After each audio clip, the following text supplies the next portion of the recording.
But my point is, when we get a Spider-Man in this universe, he is committing cultural appropriation. Like he is doing something, like he is doing something flat out, like there's gonna have to be at least a joke or something. Like, I don't know. We'll have to think about it. In 2018, Sony Pictures released Venom, which was panned by critics yet praised by audiences. It had nothing to do with Spider-Man. With the success, Sony ran it all to the ground with sequels, a living vampire, and Amazonian spider societies. Now, in 2024, 3 small-time writers pitch movies to try and fix this tangled web of a franchise. I'm Jarrett. I'm Peyton. I'm Noah. And this is... Has to do with Spider-Man, I think? On the count, I'm going to count down, and then on go we clap. Ready? 3, 2, 1, go. Y'all didn't do nothing. I clapped. I promised I clapped. I clapped too, and it did not. It'll be on Audacity. All right, did it pick up on Audacity for you guys? There's like a little sharp thing, but also like, the microphones on Discord, they have the sort of audio suppression or whatever. Anyways, yes, we did clap. All right. So we can just sync it up from there. Hey, everybody. Hello. It is us. We're doing this finally. We've been talking about it for a while, and we just haven't gotten around to actually being able to sit down together and record it. But we're finally doing it. We're going to do it. Yes. What are we doing? Yeah. I'm glad you asked, random listener. I'm not a random listener. I'm a collaborator. You guys threw a burlap sack over my head in the alley and just sat me down, and you're like, hey, we're doing this now. Hey now. You're doing this. You're coming with us. Don't ask questions. You'll enjoy it, I swear. Right. Well, okay, maybe before we explain what we're doing, we should explain like who we are. Because these people don't know us. Yeah, these We're people do randoms. not know us. I got like maybe 280 followers on Twitter, and I keep losing more and more. Yeah. So those of you who are unfamiliar with us, which is going to be all of you, my name is Jarrett. My name is Noah. And my name is Peyton. All right. And we had an idea. Because Madam Web came out. You guys remember Madam Web? I try not to. I actively try not to as well. But we recently were watching, or I shared with you guys a podcast called Are You Afraid of the Dark Universe? It's Dylan Roth and Dalton DeShane basically taking the Dark Universe, which was one movie, Tom Cruise's The Mummy, and they wanted to make a cinematic universe of it. It bombed hard, and then they abandoned it immediately. Mm-hmm. And Dylan and Dalton were like, well, what if it didn't bomb, though? And so they started pitching back and forth these movies to try and actually make a 3-phase saga to create a cohesive narrative. If you guys haven't checked out that podcast, please do. If somehow you were directed here first rather than to them and not vice versa, which I feel like that's going to be most of our listening audience, especially at the start. But right. Yeah. If we have a listening audience. Yeah. But like the three of us all kind of were like, this is a really fun concept and it's a good idea to try. It's a good way to kind of exercise our writing abilities a little bit. So I was like, well, what do we want to do? And I believe at one point, Peyton, you might remember this. I think we were discussing Hanna-Barbera. Do a Hanna-Barbera universe. Yeah, like take Scoob and like actually keep going with it, because that's another one that's like only got one movie and then they abandoned it. Which I mean, hell, I'm not opposed. That's a whole like animated universe thing, but like that would be interesting to get a modern cartoon adaptation of the Flintstones or like Snagglepuss or those kind of characters. Right. Johnny Quest, Johnny Quest would go hard, actually. Yeah. Cool, like Indiana Jones adventure sci-fi kind of thing. There's the Venture Brothers, which is kind of like that, but like they have it's Adult Swim and it's very naughty. Yeah. We were kind of bouncing the idea around, wasn't really sure if it would ever happen. And then I saw a little movie called Madam Web. I saw it too. We saw it same night. Yeah, we all did. Well, this was actually before we actually went and saw it. But it was like, it's coming up. It looks awful. nobody thinks it's going to be good. And for me personally, it was even worse than I expected it to be. I just expected boring, but it was just bad. And I said, guys, what if we did the Sony universe? What if we actually tried to salvage this garbage?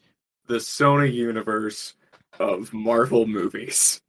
Which, for those of you who may not be familiar, is Venom, Let There Be Carnage, Morbius, and Madam Web, with Kraven the Hunter and Venom 3, officially now titled The Last Dance. Which, okay.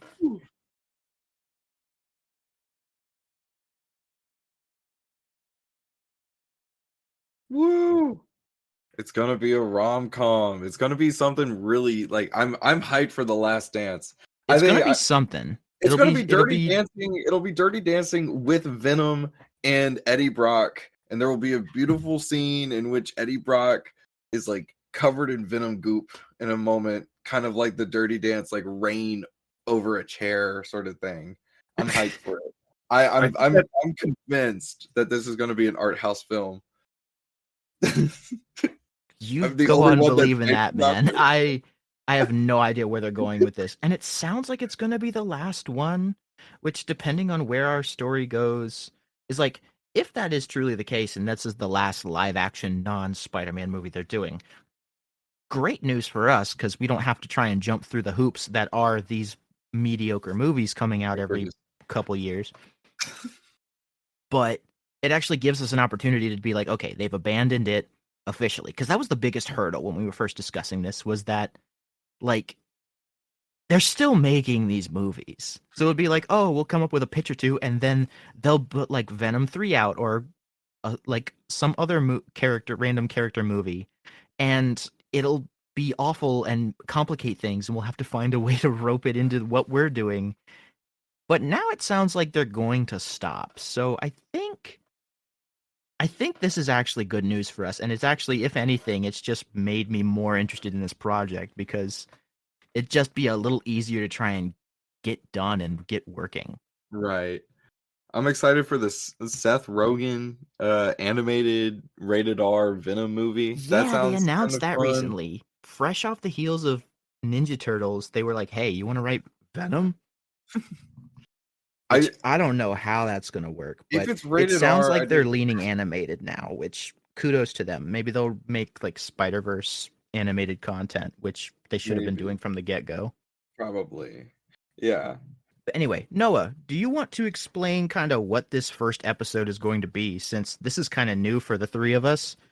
We've kind of had some experience writing short fictional stories before, just in our own free time. We've been friends for several years, just kind of trying to figure out just ways to kind of flex the creative muscles and be able to riff off one another.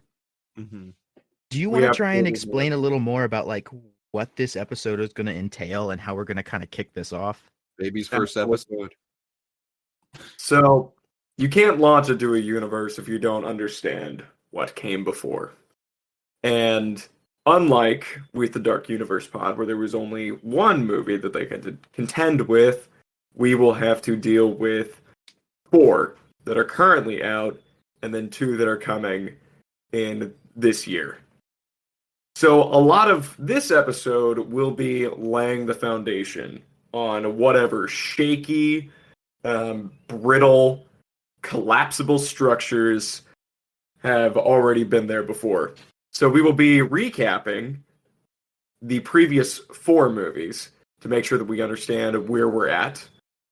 And we will give you some expectation of where we're going to be going with our own movie pitches as we go along.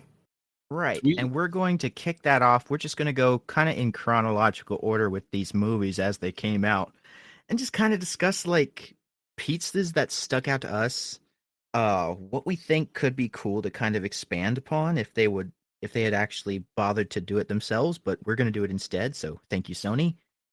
And then we're just going to kind of give you an idea of what we want to do with this moving forward, and kind of give you guys a bit of a teaser hint about the next couple projects that we have in mind that we will be kind of pitching back and forth.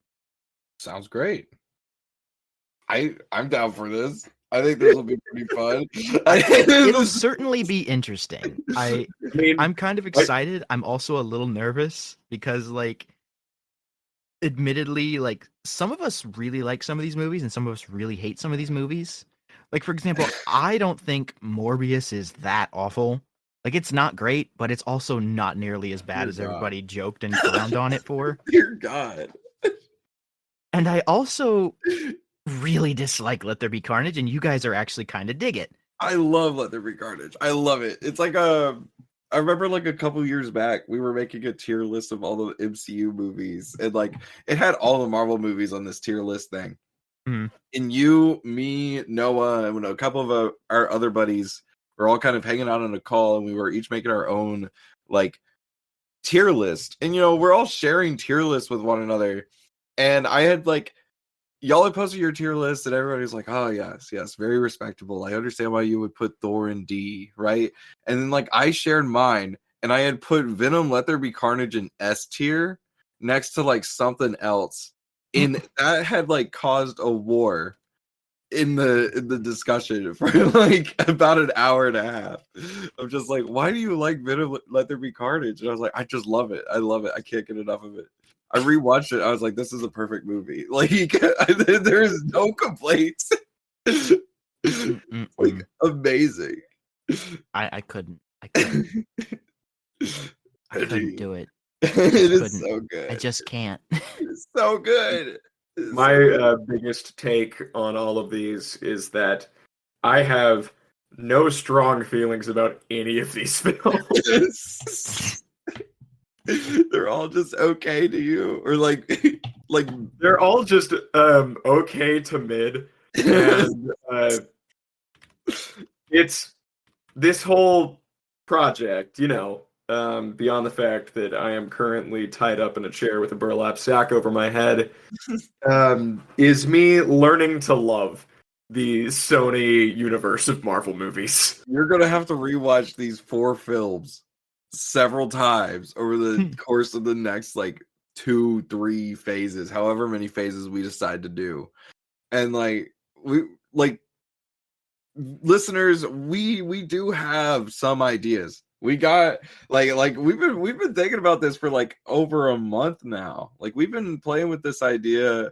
We had life changes happen to us. Like, yeah, we've been kind of bouncing ideas back and forth for pretty much since Madam Web came out, which was like how long ago? A month or two? A month, yeah, about a month and a half, maybe. I remember when the first discussion for this pod started of like, oh my gosh, yeah, this was so bad. It's just like it was either like on my way to see Madam Web, or like, yes, I was on my way to see Madam Web. It was like either the day before, or I was telling you guys that I was going to see it, and we were all like, oh gosh, why? Mm-hmm. And I said, guys, we were talking about a Hanna-Barbera universe. What if we tried to make this one good? Yeah. And you both went, holy shit. Yeah. Yeah. And just immediately it got everybody's gears turning, and it excited me so much to see us just bounce back and forth and try and come up with ideas. Because obviously we all love Spider-Man. Mm-hmm. Who doesn't? But having this universe, which is inherently flawed by its inception of being a Spider-Man universe without Spider-Man, is so funny, and it's such a ridiculous thing to build on that we just want to go for it and see what happens. Yes. Right. And I do think, well, you'll kind of discover what we want to do as we move forward, but there will be some things that Sony really leaned into that we absolutely love, that we want to lean into harder, because it's just so absurd and fun. And there are other things that they did, whether contractually or just rights-wise, anything, for some whatever reason they didn't, that they shied away from, that we're gonna just go full hog and be like, nah, that's out. We're gonna ignore that red tape, because this is a podcast and we are not involved with Sony, actually. So please do not misinterpret that. Yeah, please, for the love of God, please don't. I wouldn't work at Sony if they paid me. Well, if they paid me, I would be happy to write some scripts. Immediately I mean, shilled. It's like, yeah, actually, if Sony offered me money, I would absolutely. I mean, we're writing scripts. We got concepts. We got thoughts up in the noggin. If they paid me money, I'd be happy to. And then I would probably like in a press junket, I would say something along the lines of like, I don't know what you're talking about. Like I would just gaslight the interviewer to being like, baby, I'm not even here. Like I don't even exist.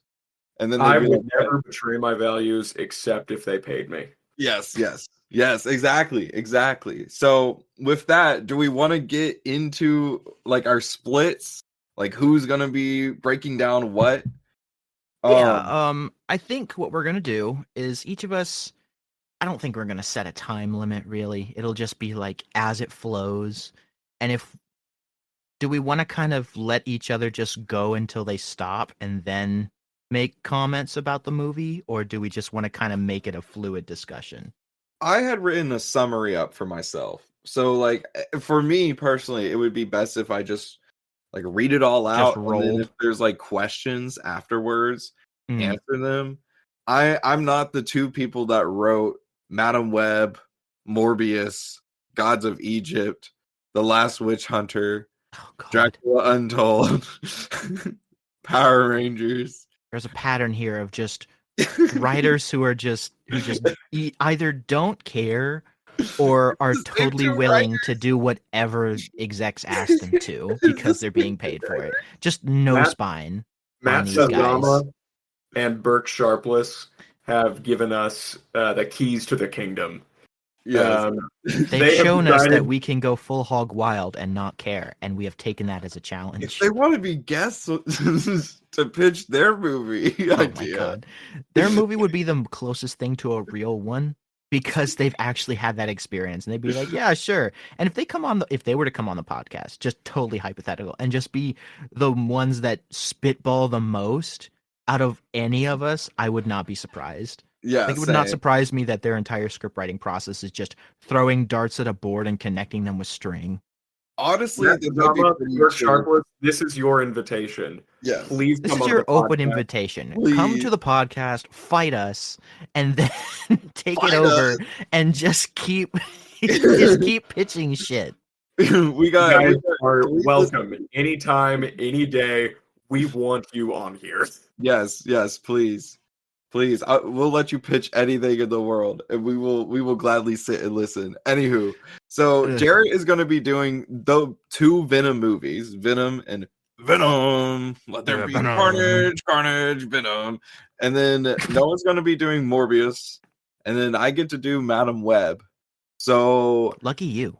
I am so hyped. I am so hyped to hear how y'all explain the plots of these movies. I had like rewatched them like couple weeks back, and I must confess the month of February was the saddest month of my life. All I watched was like I had watched all those movies that were written by those 2 dudes and back then just back to back, and like oh my gosh, I was like really depressed. I would go into work and they would say, Peyton, what's wrong? And I was like, nothing. I watched Gods of Egypt last night. I watched Gods of oh Egypt. God.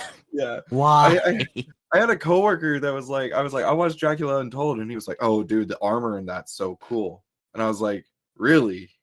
Because like I was just like I was falling asleep. I had fallen asleep 3 times watching Dracula Untold. Anyways, we're 18 minutes into this pod and we haven't gotten started on the thing.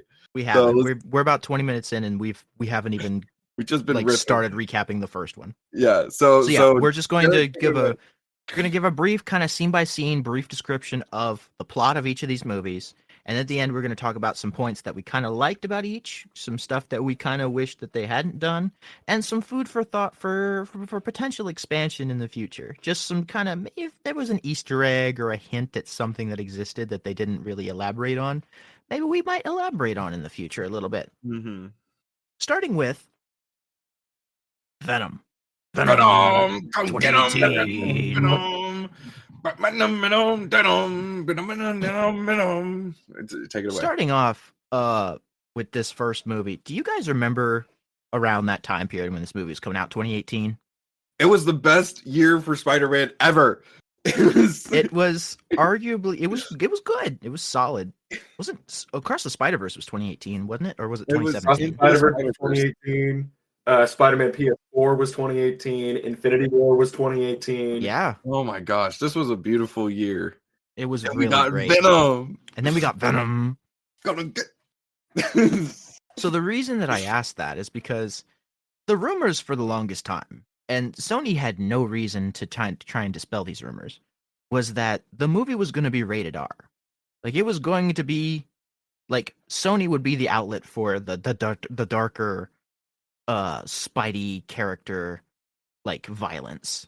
And there was even a rumor there for a while that this other random Sony produced space horror movie called Life would be a prequel to this film. And you could kind of watch the trailers and be like, nah, probably not. Because basically it was Ryan Reynolds was in this movie, along with a couple other pretty big names. They were just on a spacecraft. They're floating around. They're going into deep space. They find life on a comet. They bring it back with them. And it's just like a little pink blob amoeba looking thing. And it starts to like grow and then like eat everybody. It's basically like the Blob meets the Thing, but like in a space station. And then it ends with them all dying, and then the pod crashes on Earth. And everybody's like, holy shit, the Life Foundation. And this symbiote-like creature that lands on the planet. This would be a wild-ass to be continued in Venom. And then to continue into an R-rated, like, grisly action movie. It did not happen. Suffice to say, it did not happen. But I'd like to think that it could have. Because this movie starts, like literally, the movie Life ends with the pod crashing on Earth. And this movie starts with their spaceship crashing on Earth. And then the Life Foundation swoops in. And so it's just, they're scouring the wreckage, they're trying to find living survivors. They find one guy who's a survivor. John Jameson. Yes. And that is the only time you hear about him. They find him, he's alive, they put him in an ambulance, they drive away. He wakes up, seemingly, but it's just the symbiote, attacks the driver is infected with the symbiote and leaves. Credits, or opening title. Mm-hmm. We do not see John again. The presumption is like that you've just forgotten about him. But I would assume he's alive. Because, like, former hosts don't die, do they? They were just being controlled? So it depends, because in the Venom movie, like, sometimes the symbiote will reject the host. Mm-hmm. And then kill it. But if it's kind of hopping around from one to the other... And it was Abomination that did it, right? Not Abomination. That's the Marvel guy. What's the Venom? It took him 6 months. It took him 6 months to Riot, yes, Riot. Riot just hops from Jameson to that one person, and then that person hops to the elderly person. So I think we can just say that, like, these people are all still alive because Riot. I would say either he's killing, because it's Riot. He's not a good guy. No. I would say he's probably killing these people. But that would imply that the little girl is dead. Because we do not see the aftermath of any of these bodies. No. But if anybody knows who John Jameson is Jonah's son in the Spider-Man comics, and eventually becomes a character called Man-Wolf. He goes to space, he gets a stone called the Moonstone, basically a magical artifact that turns him into a werewolf. His original appearance was in a Spider-Man comic. And I think for the sake of simplicity, we're going to say that anything that originated in a Spider-Man comic, like regardless of minutia, is fair game for this Sony universe, because we don't know all the specifics about their inner dealings. Right. But just for the sake of simplicity, we're going to say any character that is involved with Spider-Man or originated in a Spider-Man comic is fair game for this universe. So that means we could have like Kingpin and like, okay, yeah, I agree with that. I like and also, idea. Technically, Man-Wolf. If we want. Just food for thought. This is good to know. Yeah. We'll chew on it. This will not be used for a long time, No. but I would just like to point out the fact that the Punisher originated in a Spider-Man comic. Bro, you're not wrong. Bro, yeah, you are not wrong. You're I do not know the lying. minutia of that. I did not consider that at all. Okay. Yeah, food for thought. Food for thought. It makes me kind of wonder if it has the sort of thing like, you know, when Batman enters the public domain, it's like only his first appearance. So it's That's like, what I'm thinking too. so we would only be able to adapt, like, if we were gonna have the Punisher, it's gonna be like the issue of the Punisher where it looks like he's shooting Spider-Man through the sniper lens, and that's like the one shot we can It's recreate. gonna be just like some guy in black with a sniper. That's we call him Frank Castle. Maybe we say Frank Castle and not the Punisher. I don't know. Yeah, Anyway, we'll get there eventually. But we gotta anyways, move on. We gotta move on. Yes, we're having It's way been too like much 30 fun here. minutes. Yeah, Like 20, 25 minutes. We're trying Anyway. to keep this to like an hour and a half. I got work. Yeah, me too. So we meet our guy. We meet our main scientist guy, head of the Life Foundation, Carlton Drake, and they find 4 living the probe returns with 4 samples. 1 escapes. Ship crashes. They collect the others.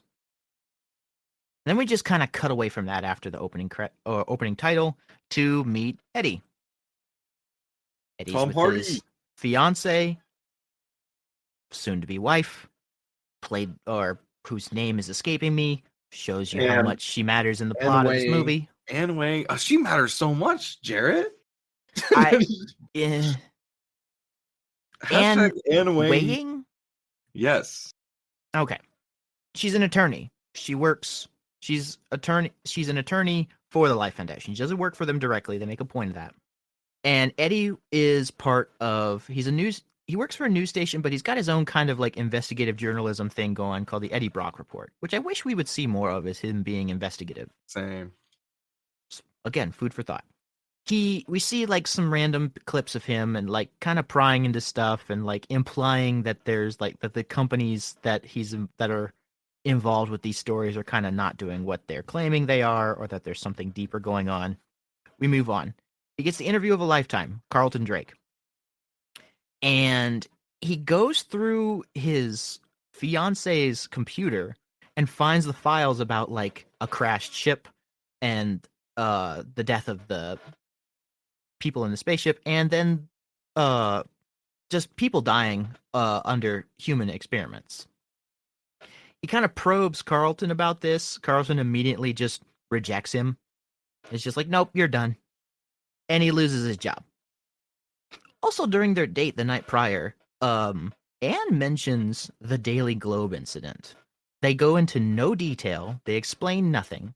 But in the comics, he was after a serial killer called Sin Eater. And through his like process, he determined it was this one guy. And in the comics, Spider-Man, Peter, finds out it wasn't that guy, outs that information, and Eddie loses everything.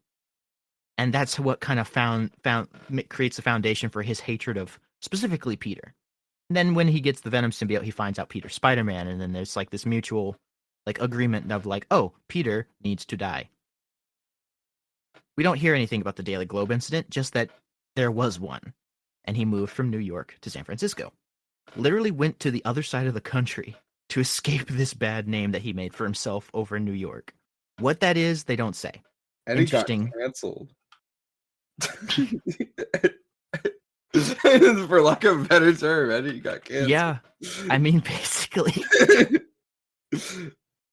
So I mean, that's what happens when you expose the wrong dude. Also, the guy's name is Sin Eater. Like, yeah, like, in the comics, the serial killer's name or like villain name is Sin Eater. Oh man, another food for thought. I am intrigued by the depowered Eddie Brock prequel movie, in which is just Tom Hardy in Sin Eater. Sin Eater movie. The Sin Eater movie.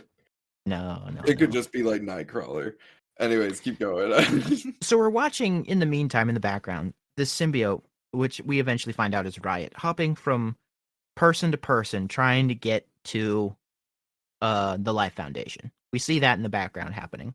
Eventually latches onto Carlton later.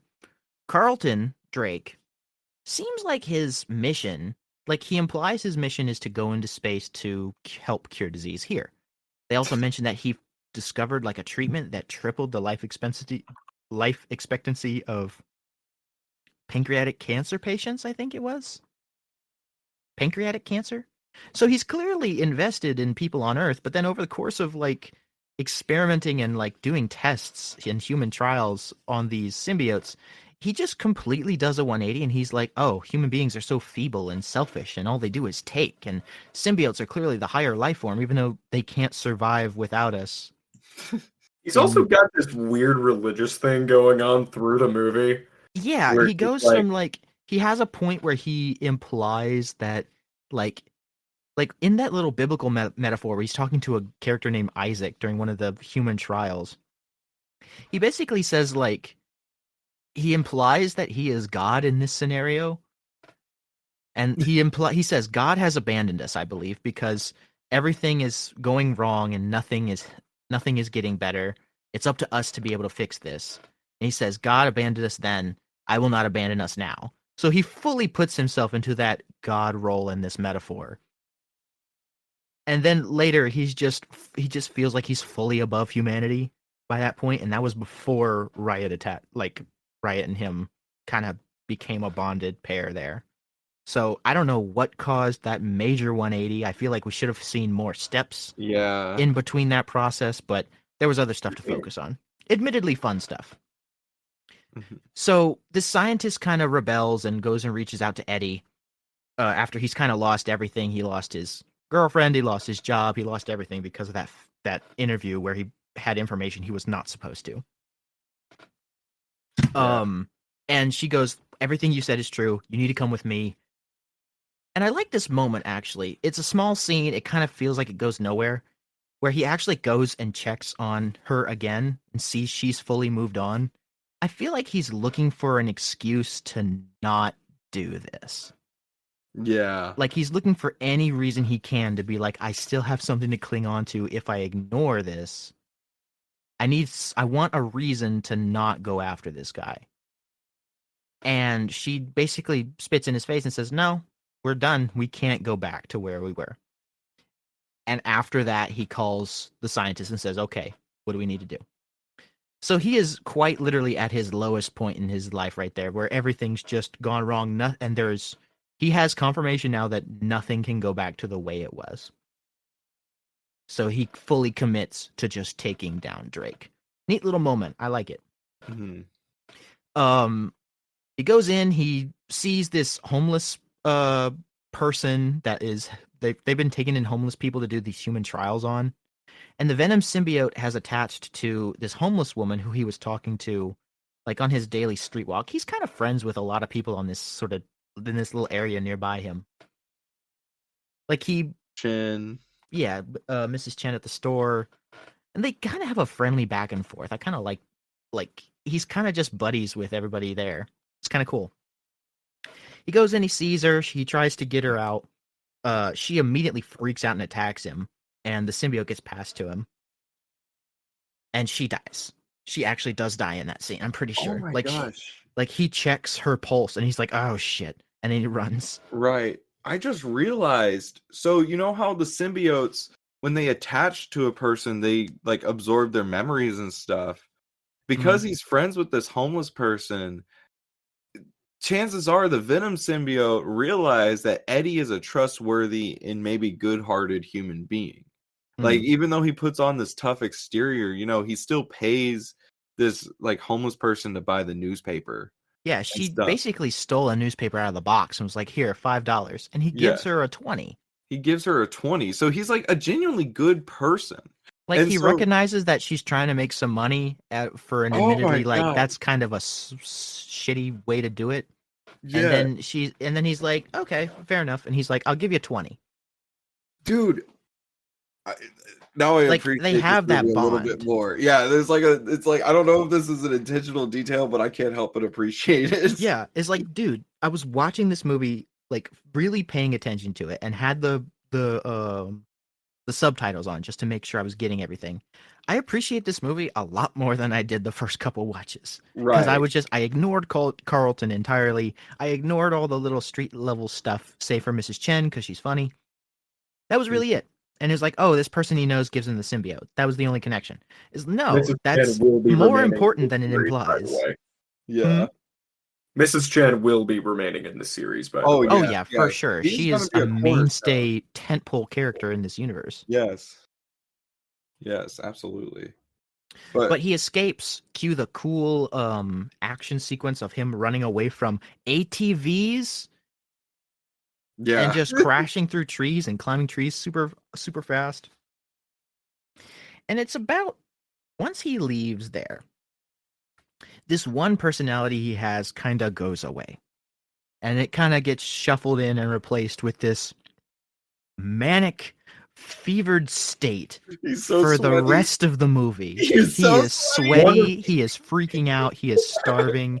He gives One the of the impression things- that he's super tired and weak and has a super high fever, and it just stays that way But forever. he eats the raw chicken, or like He eats just frozen One of tater the tots out things of the that I bag. appreciate rotten about chicken. this movie so much is that they have Tom Hardy, who is a very handsome man, and just make him look filthy through this entire film. I love. And the this scenes movie. later where he goes back up to Wayne or to Anne in the middle of this nice restaurant and her new boyfriend, and he's freaking out. He's like, and it's his speaking turns from calm and nice to hissing. He's like, no, you shut up. Yeah, he's like, And he picks up a random a cooked lobster, bites into it, and throws it back on the table. And he looks at the waiter dead in the eyes and says, "This is dead." And he just dead. And he moves on. And it's like, what the fuck is happening? And then he jumps into the tank, and it says He jumps into the tank to cool off because he's burning up. They say that he's you're running a super high fever. This is a problem. right. He dumps in the lobster tank, grabs one and bites it, and he's like, better. Yeah. Or also, he looks at the boyfriend, he says, "This is dead." And then at one point, the doctor goes to put a hand on his shoulder, and he grabs him, and he looks at him, stares at his neck, and goes, "No," and then moves. And it's Venom was going to eat that guy. Yeah. Venom was really telling him, bite his neck. And he's like, no. He keeps moving. They He's make him erratic. into a full-on grub in this movie. He's in his grub era. It's incredible. To quote Caravan of Garbage, it's good when you have just a little bit of grub. Just a little bit of grub. Oh man. Yes, that's another one of our recommendations. Listen to the Weekly Planet pod. For sure. Absolutely. Love those two Australian blokes or whatever. I don't think they're called blokes over there. And you touch on Dan a bit. Dan is another thing that I honestly appreciate in both of these movies, where there's all of this drama between Eddie and Anne. Eddie can't move on. Anne is trying to. You can tell that there's a little bit of feeling still there. But I love that Dan is just a nice guy. Yeah, Dan's just a good dude. There's no kind of competition between him and Eddie. There's no kind of Dan is maliciously trying to take Anne from him. He's just a Anne guy. makes a point later on, they've got the symbiote contained, and he's he asks about with a situation, and she's like, no, I assure you, there's nothing going on between me and Eddie. It's not like that. He's really sick. I guess he had no one else to turn to, and he's like, no, I don't. That's not what I'm talking about. I'm talking about the alien goop in my lab. I don't care about that. I trust you. What the fuck is going on? Yeah, you gotta really respect this dude. And I respect he comes back in the second one for a bit. Yes, and I love him in the second one too. He's just a genuinely good dude, and I like that he sticks around because they also imply they're not getting back together, Eddie and Anne. I'm pretty sure they're not. They kind of, especially the second one. The second one doesn't do anything with their relationship, really. Anne is but engaged to Dan. Yeah, and it's it seemingly is they don't do anything much about other than showcase that information. So it's okay, she's moving on. Eddie appears to be okay with it. And that's all they really touch upon it. They're all still friends. It's like, it's okay, cool. Yeah. I Anyways, appreciate that. And it's like, I appreciate that, like, the separated couple isn't just being like thrown into a situation and end up back together. right. Like, it's a common trope. I see why it's there. It makes your audience invested. I like to see it not happen. Yeah, Sometimes. I enjoy that too. I like how because sometimes with relationships, you guys just go separate ways, and then you Mhm. can still remain amicable. And I appreciate in a superhero movie about a guy that's possessed by an alien demon. They they have a like an amicable of sorts breakup. I mean, obviously Yeah. it ends like pretty gnarly, but then they're able to kind of rectify it and be like, we could still be friends. You can still come to dinner. But yeah. Anyways, keep going with the plot. I gotta keep going. We're at like with 40 this. minutes in, man. We're 40 minutes in, and I'm only halfway through the first one, so I'm gonna speed this along. Okay. We've touched on aspects of the third act, but anyway, Carlton sends his guys after him to go collect the symbiote. The symbiote finally starts talking to him, which, by the way, first time he talks to him, Eddie just yelps, jumps backwards, and knocks himself out on the bathtub, which was the funniest shit. It is so He just he's freaking out, and you just hear, like, it's not even loud. It's just Eddie. The funniest shit. I laughed out loud in the car while this was playing. I'm just You're distracted driving, like yeah, literally, like I needed to get this movie watched before the podcast. So I was like, all right, here we go, watching and driving. Oh It's my on the God. dash. Vehicular manslaughter while watching Venom 2018. like that Family Guy joke where he's like, "These animals are so freaking funny. I'm gonna merge lanes without looking." It's oh my gosh. Oh dude. Oh my gosh. Keep going. Ay, ay, ay. We are not even at the third act. This is such a It's really just it's just in between these really cool, like really well choreographed fight scenes for like how it would work for a person to be like to have like gooey extensions of themselves. I admittedly in my notes wrote down tentacle action, but that was just like a short term for me to say, like, because like the venom like shoots out of his back and like throws a guy against a wall, or like his arm goes into a big, and it kind of reminded me of Upgrade, if you guys ever saw that movie. Where I started watching that the other night and I was like, it reminds me so boy. much of Venom. yeah. And it's just like, because he's actively beating the shit out of guys, and he's like, I am so sorry about your friends. Yeah. It's like, I have a parasite. I apologize. Yeah. In a weird moment, like he sees Venom like fully formed in the window of the car. And he's like, you're in my head, you're a parasite. Parasite! And like 8 strands come out of his back and just pin him to the wall. And he's like, It's like, I'm sorry, you're not a parasite. And he's sitting there talking to himself. He's like, you have a brain tumor, Eddie. It's like, you are going insane. I must have a brain tumor. I must be dying or something. Yeah. Oh, where he goes off the bike. The choreography during the bike scene. That was like, dope. Like the symbiote is like helping him slide up underneath tractor trailers as he's going. He like flies off the bike going down the hill, and the strands come down and grab the bike and pull him back down. It's like there are some seriously fun opportunities for one, making Eddie and Venom so fucking funny going back and forth, especially since other people can only hear Eddie. Yeah. And 2, fight scenes that don't necessarily involve just Venom fully out. Like just Venom tendrils. It's pretty dope. It's good. Super dope. And then it's like they finally have a conversation. By the way, hour into the movie and we finally see Venom's face. Yeah. Like not in a hallucination, but actually, and it's not even a full form. So he like goes up to the top of the tower, or he goes to the bottom first, and he talks to this cop, and the cop won't let him in. And Venom's like, let's eat him. And he's like, no, you will not eat my friend. And he just, again, he looks like he's freaking out. So he just goes up to the top of the tower, drops the flash drive, and goes back down.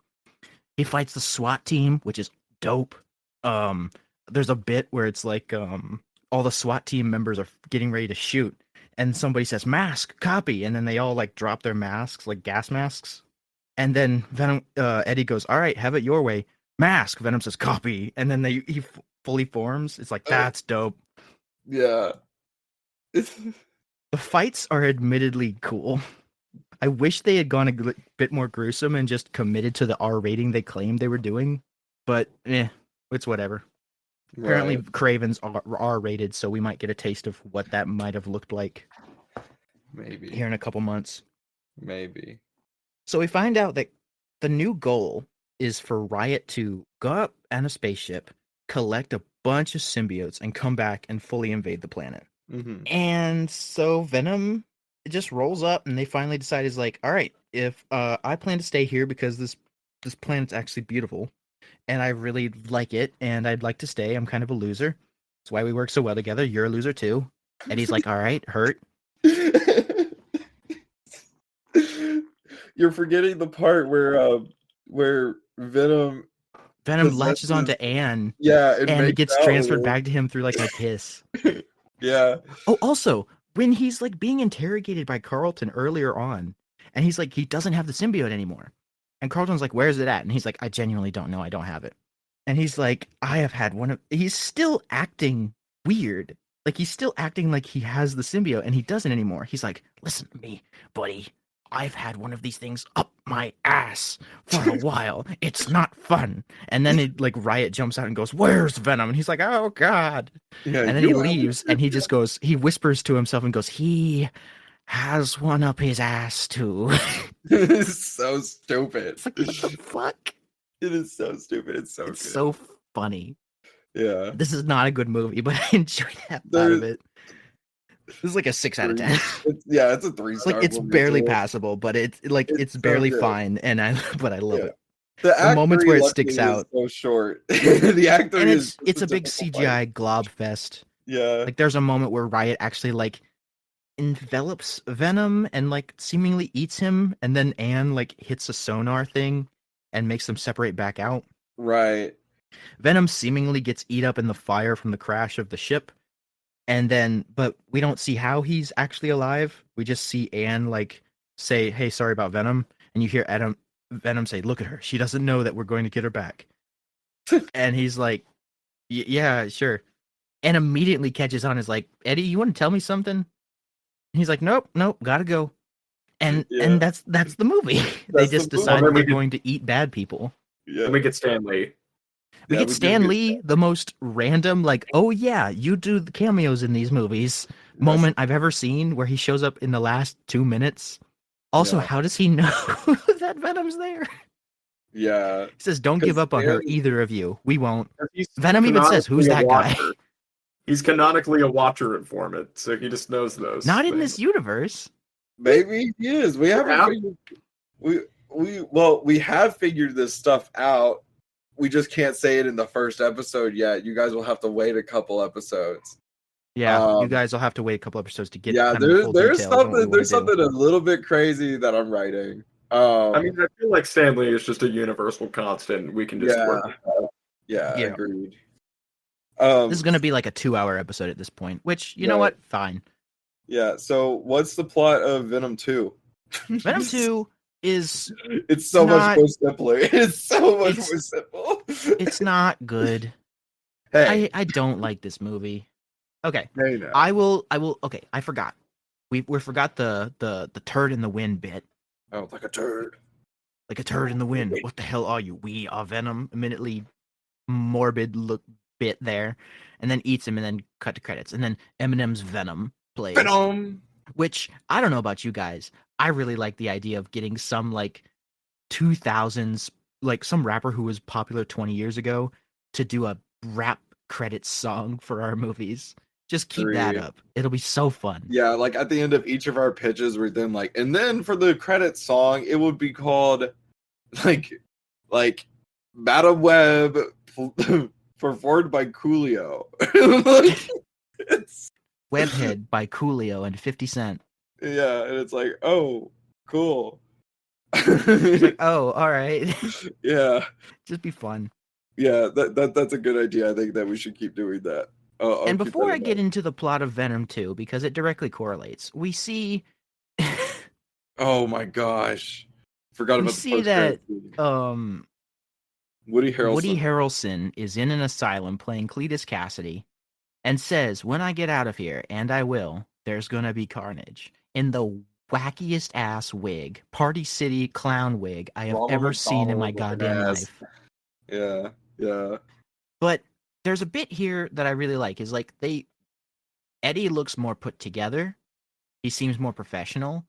He seemingly has the kind of dynamic between Venom is in his head. Venom comes out when they fight. Eddie's out during the day doing investigative stuff.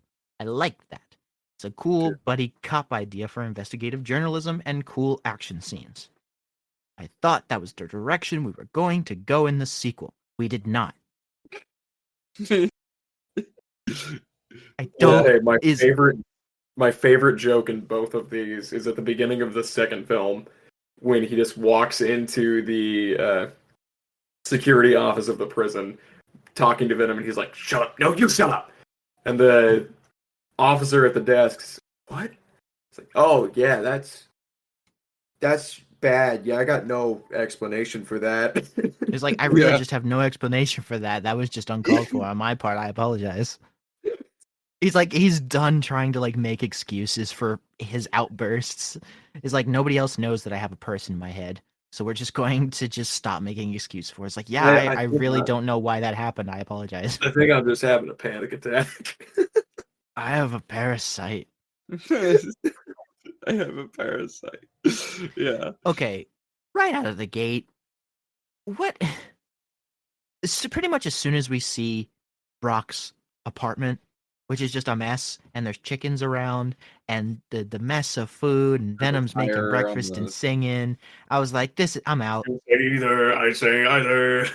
yeah. Like I don't know what it was. I don't like the dynamic here. I like the back and forth. I like when they're fighting and when Tom Hardy is just yelping and reacting to shit Venom does and says.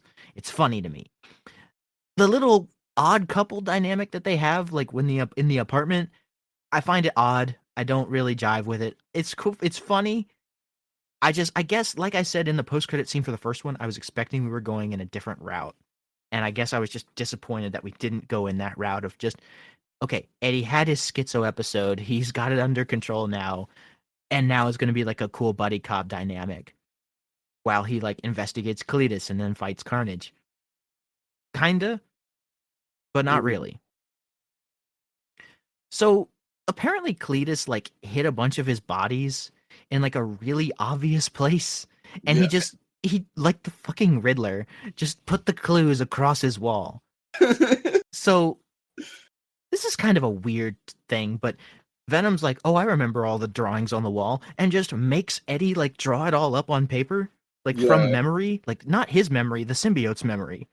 In super speed, no In less. super It's speed. really it's a really kind of fun effect though. It's a fun effect, but I was like, what? We keep getting those like little animated segments that happen in this movie that I don't know. I thought were kind of fun. They look like I little think- Tim Burton cartoons. It was very much a post Spider-Verse thing where they were like, okay, people like Spidey stuff animated. We'll show prequel stuff that looks like pencil drawn backstory for Cletus. Like he pushes grandma down. It's very childish kind of evil stuff. It's like, I pushed my grandma down the stairs. I remember when I pushed my grandma down the steps and then mommy and daddy said me to it's like If you want me to turn on the serial killer energy, I can. I can talk about the Dadaist arterial spray across the walls when I slit their throats. It's like, all right, dude, that's a little better. When he's talking in the second one, he just comes off goofy. Yeah. I think it's funny, but Cletus is dating a woman that is Shriek, who has Shriek screaming abilities, and that's not really elaborated upon. I confused with Scream at first. I thought we were like, oh, this person's a symbiote. They're Scream. No, Shriek, who is in an interesting bit of like a technical loophole. Shriek is a mutant. So dope. In the comics. Shriek debuted in a Spider-Man comic. So, Sony had the ability to use Shriek So this is like a perfect But they could example. not say she was a mutant. Huh. They could just use the character and say they have screaming powers. So Interesting little tidbit. Mutants canonically exist in this universe, but Mutants they're do, but either they don't know what that mutants as a concept exist, or it's just common knowledge and nobody really cares. Also, the only mutants that exist are the ones that canonically appeared in a Spider-Man comic. Anyway, true. and like Cletus is sitting there punching his jail cell wall where he wrote the clue. I'm like, why did you put it there? Yeah. Why did you put it there He's if a- you were he's a going bit to of a get upset when dingus. somebody solved the clues? He's a bit of a dingus, but I love Woody Harrelson. Yeah, admit it. And they give him a better haircut, but the Mo style bangs I do not like either. Yeah. Yeah. Admittedly, the coat is cool though. I like Yeah, the coat. It's kooky enough where I'm like, yep. Right. So doesn't he like bite? He bites He bites Eddie. Eddie, And that's and that's gets how he the gets the symbiote. He gets a piece of it in his like system, and And it he's like, changes. I tasted blood. I tasted blood, and it's never tasted like that. that's something different. That's something. You're not human, Eddie Brock. Mm. Eddie Brock has a big secret. And I want to know what it is. And then Carnage is made. Yep. Yeah. And I love the lethal injection scene followed by the prison break. Just like the symbiote is literally like pushing out of his veins to prevent the lethal injection from getting into his system, Yeah. like forcing out of his veins and like stopping the venom from going into his body, which is just cool. And then when the prison escape, it's like it's just a lot of carnage candy. Love it. Until he makes a dust tornado. Hey, the dust tornado is cool. The dust tornado is the wackiest shit I've ever seen in a Marvel movie. It is cool. Save for fucking MODOK. Have you seen the Venom 2 like concept art? I have Like, not. Oh my gosh, the tornado, like if I recall correctly, there's a scene where Carnage is supposed to look like the Pope during the wedding ceremony, and there's like concept art for it, and it's really cool. Like there's just a lot of concept art for it that makes it look dope, like more dope than how it is. Admittedly, okay, there's a unique thing that they do here. They make Cletus and Carnage's biggest flaw, like just the fact that he is inaccurate to the comics. Yeah.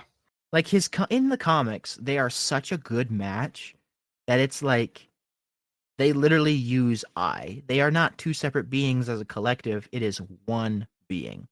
And I'm like, that's cool. I don't think they really say I in this movie. They don't get the chance. I think maybe once or twice. Mm-hmm. I don't think so. I can't recall. But they're like his biggest flaw is that, well, first off, he's teaming around with a girl with scream powers, which is like, what? I like that Carnage just hates her though. Yeah, like, Carnage is like, not a fan. Literally says, if she does that again, I will rip her in half or something like that. It's like, Cletus is like, no, you won't. So immediately we're like, oh, Carnage and Cletus are not on the same page. Incorrect, but okay. And then literally it's like the defining factor in the final battle in the church with the big bell is like, at the end of the day, apparently Eddie and Venom have a stronger bond than Cletus and Carnage, which I'm like, straight up wrong, but okay. You wrote yourself into a corner, you didn't know how to get out of it, so you said Carnage and Cletus are not on the same page. Whatever. There's a lot less in this bothered movie to me. Summarize. Like, there's not that much in this movie to summarize because there's much less to summarize here because it's just more of the same. Yeah, and it feels more strung together than the first one. Like, just is it possible for funny a movie moments to have DLC? Because this is what it feels like. It doesn't feel like a sequel. It feels like DLC to the first movie. It feels like a self-contained story that happened right after. It feels like if Venom 1 was a video game, this would be like the DLC that takes that's like a quarter of the playtime. Right. And like, I mean, like, this did not need to be an hour and a half long. The detective, it has like some symbiote in the comics. Right, the detective. Oh I man, totally forgot he existed. yeah. They imply he gets a symbiote as well, like a blue one. I don't remember what the name of it is. That is a blue one. I want Venom every time he sees a symbiote to just make a statement like of the color. Agony. Mulligan ends up getting Toxin. Okay, not agony, but toxin. Gosh, they have such 90s names. I think that's something, if we do pitches that are like related to symbiotes, like I feel like some of our inspirations need to be stuff from like The Crow, Fight Club, like just 90s movies that like are kind of grimy and weird. Like all the symbiote names are just like drippingly evil sounding things. It's like Venom, Carnage, Toxin, Agony, Lasher. What else? Herpes. Like no. Okay. That's not a symbiote. We are not calling a symbiote herpes, Peyton. Okay. We will not be doing it. Okay, all right. Scorn, Riot, Lasher, Mayhem. Mayhem. When I get to write Marvel and I get the chance to do a Venom comic, I shall be Mania, Phage. It's just like they have such bad names. They're all just. There was one that was made up. Like somebody did a fan creation. They just called it Bile. Like Bile the symbiote, and I think it's been kind of memed a little bit. I think it got close to being like actually made canon because it's like an inside joke at Marvel of like, haha, all of our symbiote names are kind of dopey. Booger. Snot. Like mucus. Okay, there's a symbiote called Rascal? Rascal. No, that's a new one. 2022. One. He's a big fan of the Rascal Flats. That's like a red. Okay, no, that's a red one that was bonded to Normie Osborn in the newest Venom run. Life is a highway. Toxin, Anti-Venom, Misery, Silence. There's like there's a these are just cool. Yeah, like I just like they're very basic, but it's kind of cool. There's a symbiote that's just called My Girlfriend is Ignoring Me. It's like, oh man, everything's just bad. There's a symbiote called Depression. Anyways, schizophrenia. Yeah, I have that one too. Anyways, back to Venom 2. So I really don't have a lot else to say. Yeah. Except for the funny like back and forth where it's like Venom gets taken to the MCU, licks a TV screen, goes to the bar, gets drunk, gets like a Cliff Note synopsis of everything up to Infinity War, and then gets yeeted back. Yeah, there's a little bit of a booger of Venom symbiote that's left in the MCU that I do not think will ever be touched upon. Oh, and at the end, we got Cletus is straight up dead. Yeah, Cletus exactly. is dead. Cletus is dead, and Carnage is eaten. There is no trace left. Which sucks. We literally cannot use Carnage again. Which I don't know, because Carnage comes back in the comics all the time. Right. Like we could just retcon and be like, oh no, there was a piece of him that attached to his corpse, and then there's it's like the thing in the comics where he's bonded to the corpse. Haha. Yeah. There's the really I don't know. It would be jumping through hoops. Carnage. There's the Carnage Shark, where in the Donny Cates run, Carnage is seemingly killed because there's the whole like absolute Carnage event, and he's seemingly killed, and there's a little bit of Carnage symbiote that falls into the ocean, attaches itself to a shark, and then that shark goes on a Carnage rampage that is like ruining fish ecosystems, and then eventually like latches onto more people. Like Carnage, I think Carnage can be quote unquote dead, but there is always going to be a way for us to find a way to put Carnage back into the story. If we ever have Carnage, like Carnage is there. But yeah, so those are the Venom movies that took about 50 minutes. That took 50 minutes. Okay. Well, okay, so that's roughly 30 minutes a thing. This podcast probably about an hour and a half, 2 hours. Yeah, that keeps us on track. All right, who's doing Morbius? I'm doing Morbius. I really don't have a lot more to say about Let There Be Carnage. It's just it's just kind of there. It's more of the same. I wish we had gone in a different direction. It's an First What it one's a does 6 give out of us- 10. Second's probably a 5. Hey, What this gives us is the basis for how these films go. right. It You does. have a grub of a man who is given some kind of great power, some kind of great curse. A little bit of Does not responsibility. have any great responsibility because that's a different character. Ends up being forced to be a hero somehow, some way, and just kind of goes back to being a grub by the end of the film. Right. And that's the basis. Which leads us into 2020. Did Morbius come out in 2022? It was 2022. Okay. It felt like that movie was coming out every year since like 2016. It has been like one after Morbius came out. It's been a never-ending LSD trip of pain. It's just Yeah. been like, I think Morbius was the threshold. yeah. So I don't feel like I have to recap Morbius because everybody already knows this movie made more $1 billion. That's true. It was released twice to critical acclaim. And it skyrocketed Jared Leto back into superstardom. We all know this already, but just for kicks, I'm going to recap Morbius. Morbius opens in Greece with the young Michael Morbius, who is in this hospital because he is a very sickly kid. What is he sick with? We don't know. The only thing that is told is that something is wrong in his DNA. What does that mean? It means he's down with the sickness.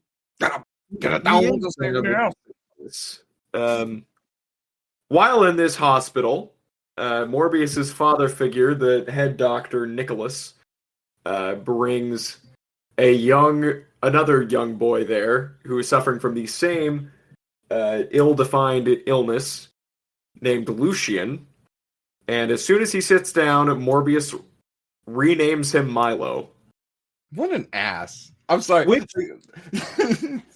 Which very frightening implication. He is the fourth Milo. Yeah. So Michael has just been an asshole for like his entire life. Like I remember when I watched it, I was like, oh my gosh, this dude's such a prick. Because like he names this really sick kid Milo and he's like, you're the fourth Milo. And like Milo's like, am I like am I supposed to be offended or whatever? And it's like, dude, why learn a person's name? Like It's like, I don't even think he means it in a negative way, which is the weirdest thing, because it is the most backhanded in like worst thing you could say to a person who is going to die is that they're the first person to lay in that bed and die. yeah. And number it's so 4. confusing why he choose. Like, what is this characterization? I don't know. Is he just supposed to be an asshole? It's fully unique characterization. I've never seen it something quite like that before. I think Where the only this time kid I've is seen so something obsessed similar. The with only the time name I've seen Milo. something even closely similar is Madam Web, with just a deliberately unlikable character I at the can't wait to start. talk about Madam Web. Yeah, so he renames this poor kid Lucian to Milo for no discernible reason. And somehow it ends up that they get along very well and become blood brothers because something in their blood is wrong. Milo grows up to become a rich man for some reason. But what was a rich man? Morbius, he grows up to be a very famous doctor who is able to solve so many of the problems in the world to the point that he is granted the Nobel Peace Prize, something that he publicly declines by offending like the Swiss royalty, because if he had the Nobel Peace Prize for some reason, it would stop him from his research. He's So like that's the Kanye level West of genius. That's the level of genius we're working with Dr. Michael Morbius. Yeah. I think they were just trying, like they were trying to do an Iron Man, where it's like we've given him this award, and he's not going. He doesn't really care to receive it because he's too busy doing other things, and it's Mhm. like, eh. I'm unsure if like because he also denounces the Swiss royalty, and he's also like, I don't know if we're supposed to take it as this sort of like humbleness. To me, it comes across as like I don't know. I did not like Michael Morbius this whole movie. He's an arrogant character for sure. I forgot to mention that the thing that pushed him into that role was his creation of artificial blood that could be transfused with different illnesses to save people from bloodborne diseases. But the one thing that he can't solve is his own disease, where something is wrong in his DNA. And so what he does, because they're connected to blood, he goes and gets like a tank full of bats, with the hopes of splicing his genes and the bat's genes together to create super bat blood. He also has his partner nurse, what is her name? Martine Bancroft. Yes. And so this is obviously not a super ethical thing, I guess, to splice your genes with that of a bat's. Not really, no. So he and Martine go on a boat into international waters, which they stress over and over again, with this band of mercenaries, which they also stress over and over again, so that he can conduct his research. He is able to splice the genes correctly. He injects himself with this new cure, and his legs start working again. His arms start working again. He develops incredible defined musculature to give Jared Leto a chance to take off his shirt. But gotta get that action in. This comes with a dreadful side effect. Michael Morbius has become a living vampire. Dun dun dun. Vampire, living vampire, Morbius.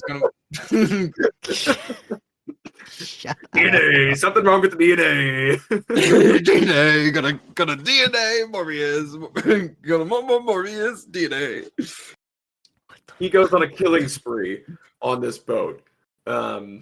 Just, viciously, brutally, bloodily killing all these mercenaries in a PG-13 way. So you hear a lot of blood splat. You don't see any. We've gotten closer to the R rating, but we're still not there. We're not there just yet. And he almost kills Martine, but because he knows Martine and he has feelings for Martine, he's able to hold himself back. Vampire Morbius. And then Morbius wakes up and he sees everything going wrong, and he's like, "Oh, what happened here? I think I did this." So he gets a lot of vampire angst. He takes his cure and jumps off the boat and goes into hiding. And I forgot to mention that Morbius felt that he had this breakthrough coming. So he goes to Milo, who, remember, is now inexplicably a rich man, to ask for funding, because Milo's been funding all of his stuff. And this is where this money, we have no idea. This is where I have to say, I freaking love Matt Smith. Yeah. It is so painful that he is stuck in this movie, because he is far and away the best part of this movie. He could have been in so much of a better part. And it sounds like there's a recurring theme of really good actors being convinced by people who were in the MCU that being in Marvel movies is super fun. And then they get signed on by Sony. And so the MCU actor who is their buddy is like, "Oh yeah, dude, Marvel is so fun to work with. It's always a blast to try. It's super fun." And don't realize that they're talking about one of the Sony ones Because they don't know the because they difference. don't know. It's like, And okay, you can't Dakota blame them, Johnson left her agency company a week after the Madam Web trailer dropped. If that is Right. not a clear indication that she had no idea what she was signing on for until after it was done. I mean, we're the outliers. We are the outliers who know everything going on in these films. We know the differences. We know all of the like studio interference and everything. For an actor who is just looking for a paycheck, they're not gonna know the difference. They're not going to I'm like. not going to be into the universe shit, you know? They're not going to understand the intricacies of the MCU versus the Sony Pictures universe of Marvel movies. So once you hear that, oh yeah, Morbius is a Marvel character, they're just gonna go ahead and do it. Yeah. And yeah, that is exactly what happened. Matt Smith was unsure about being in this film until he talked to Karen Gillan, who he knew from Doctor Who, because she was Nebula in the MCU, and Karen Gillan was like, "Yeah, I had a great time as Nebula. This Marvel stuff is great." And that happened with Sydney Sweeney, I think, and like also Dakota Johnson. Yeah, this is like a bad trend. I think that Dakota Johnson and Sydney Sweeney's agencies just lied to them. Yeah, Sydney Sweeney just doesn't care. Like, have you seen the stuff that she does? Like her entire like direction. People like interviewed her after the movie came out. They were like, "How do you feel about how well Madam Web's doing?" She's like, I don't particularly care. I had fun. Didn't think it was going to be great, but I'm already moving on to the next thing. Like, I've got other stuff on my plate. I don't have time to worry about. It's like, I got paid, I got out, and I'm doing another thing. She is business minded. That one. Yeah. It's actually kind of cool to see that she's being like so mindful about like just next project. She's trying to put her way up there. So yeah, that's brief tangent. Matt Smith, love that man. Best part of this entire film. Morbius returns to the states out of the international waters. That are stressed international waters. And he is now being hunted by these FBI agents who found the tanker, not the tanker, the boat, and they see all the dead bodies and they're like, "Huh, I think Morbius might be the guy we're looking for killing all this stuff and like the illegal testing and everything." He goes to the hospital to try to cure himself and also check on Martine, who was hospitalized after the attack. And also, Milo learns that Morbius has a cure, so he goes and visits him. But Morbius won't give him the cure because this is a curse. It is Michael Morbius's burden to bear until he can find a cure, find a way to kill himself so that this is gone from the world. The Edgelord is insane. Milo will not take this. He is tired of having something wrong in his DNA. And so he steals the cure to use on himself.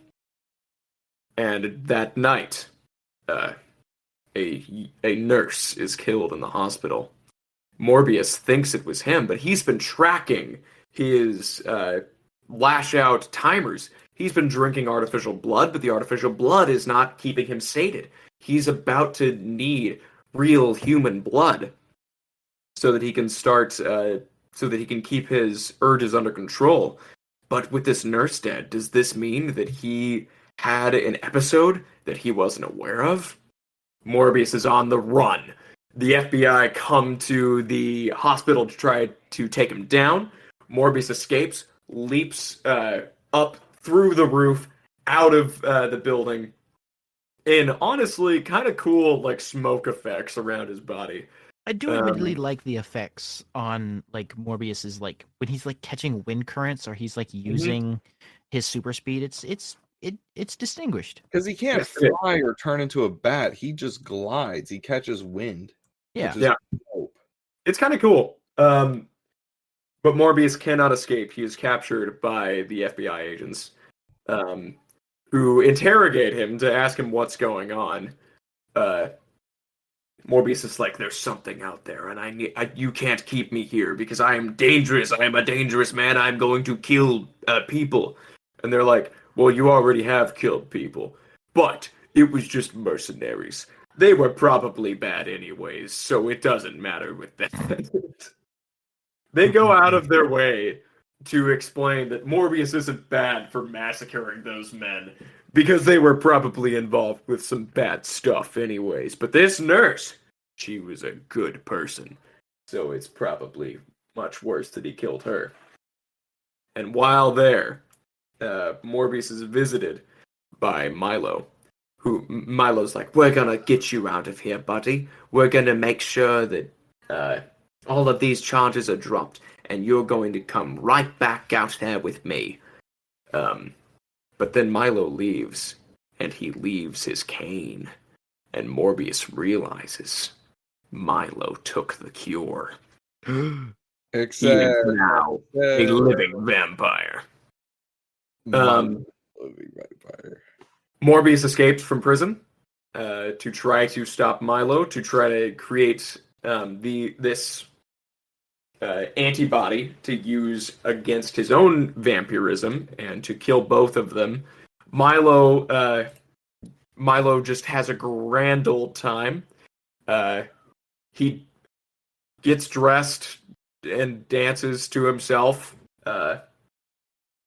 which is a weird scene. I'm just dancing in the bathroom. Which I think we need to also have that be a constant staple is the solo dance number in No, each I agree. I think movie. that's a very important aspect of all of these Sony and Spider-Man adjacent films. and then if we ever get big enough for like a Discord or something, we can share the Spotify playlist of all the dance number songs. Absolutely. No, this is a noble tradition started all the way back with Bully Maguire. Yes, yes. Milo goes to a bar to try to pick up a girl, but her guy is like, "No, you get away from here, dude." So he just murders him and his friends outside, and then that's what tips them off to see that, oh no, that's not we got the wrong guy. We're supposed to be going after Milo. Milo goes to the home of Nicholas, their like father figure, who's not been in this movie at all until this point. I mean, he went to the beginning.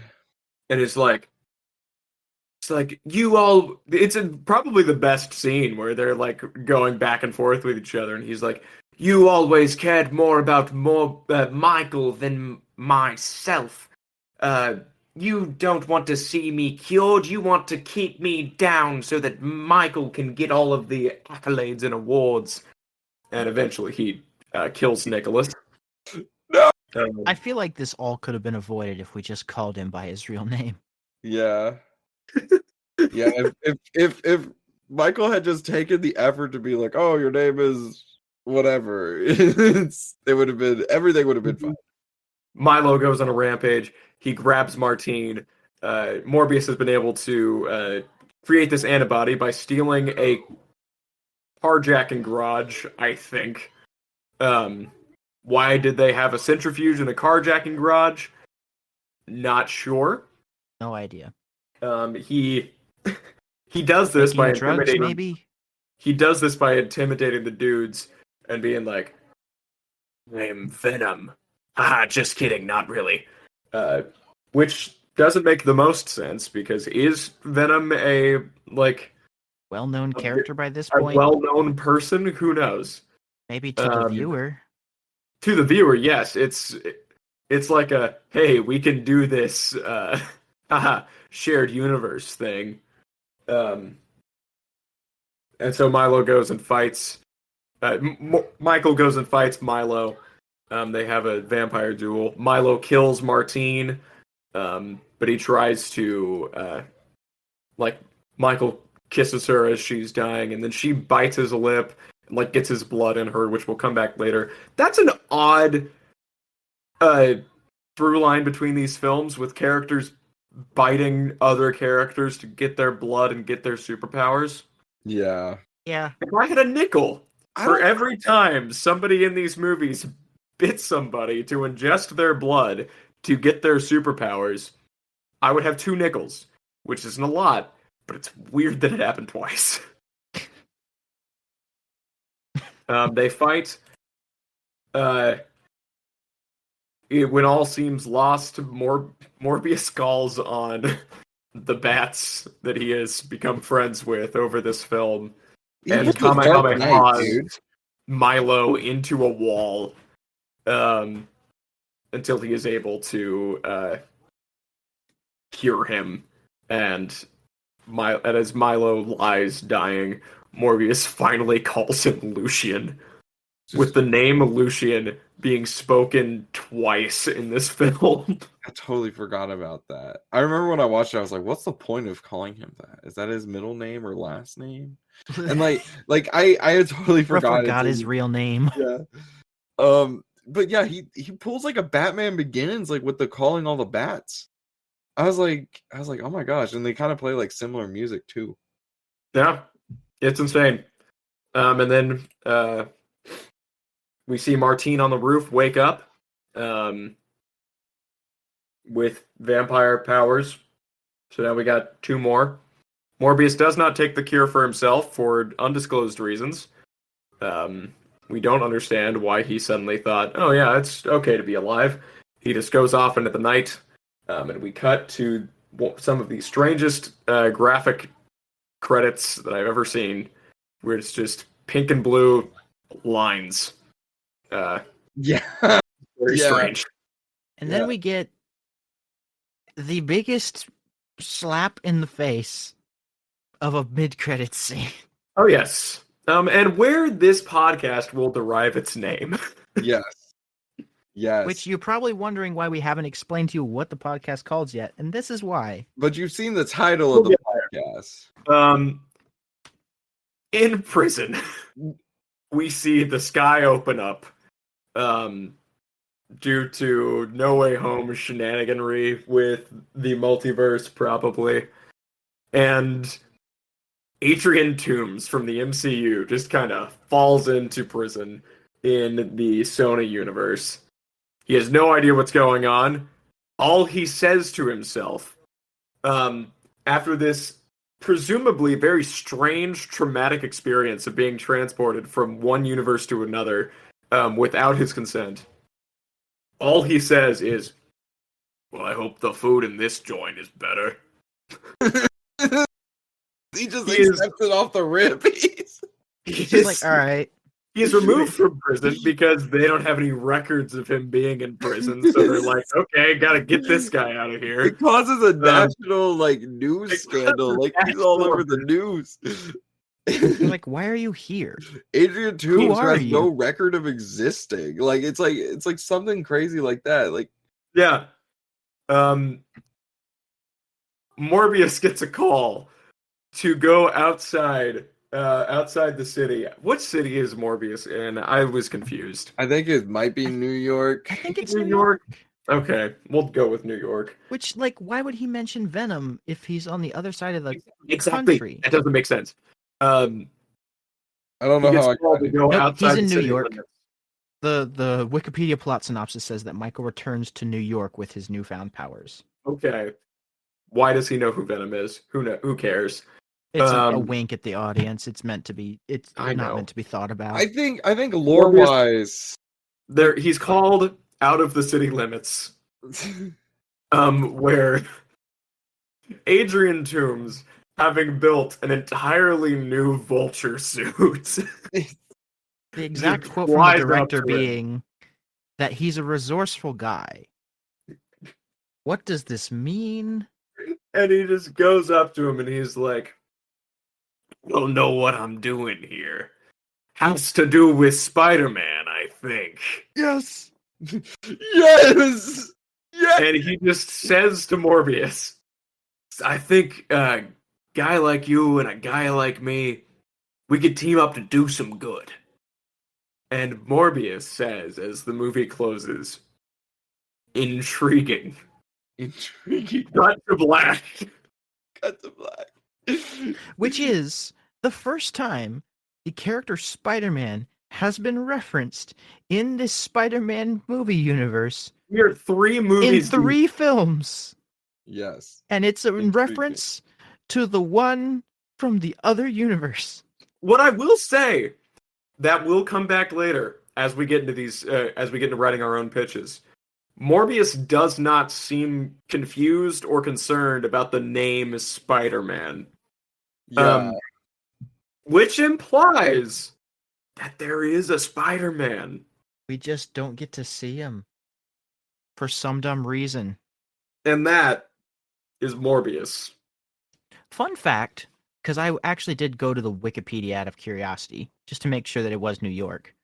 Tyrese Gibson, one of the FBI agents hunting Michael, plays a character called Simon Stroud.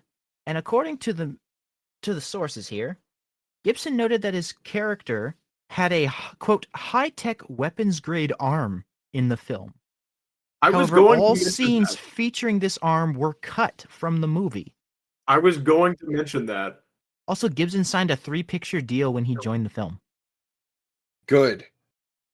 Also, ladies and gentlemen, we get to have Gibson. Also, according to the Wikipedia, J. Jonah Jameson had scenes filmed for this movie, but they were cut. With J.K. Simmons playing him. I think a little bit later on we should tell people what we're doing with J. Jonah.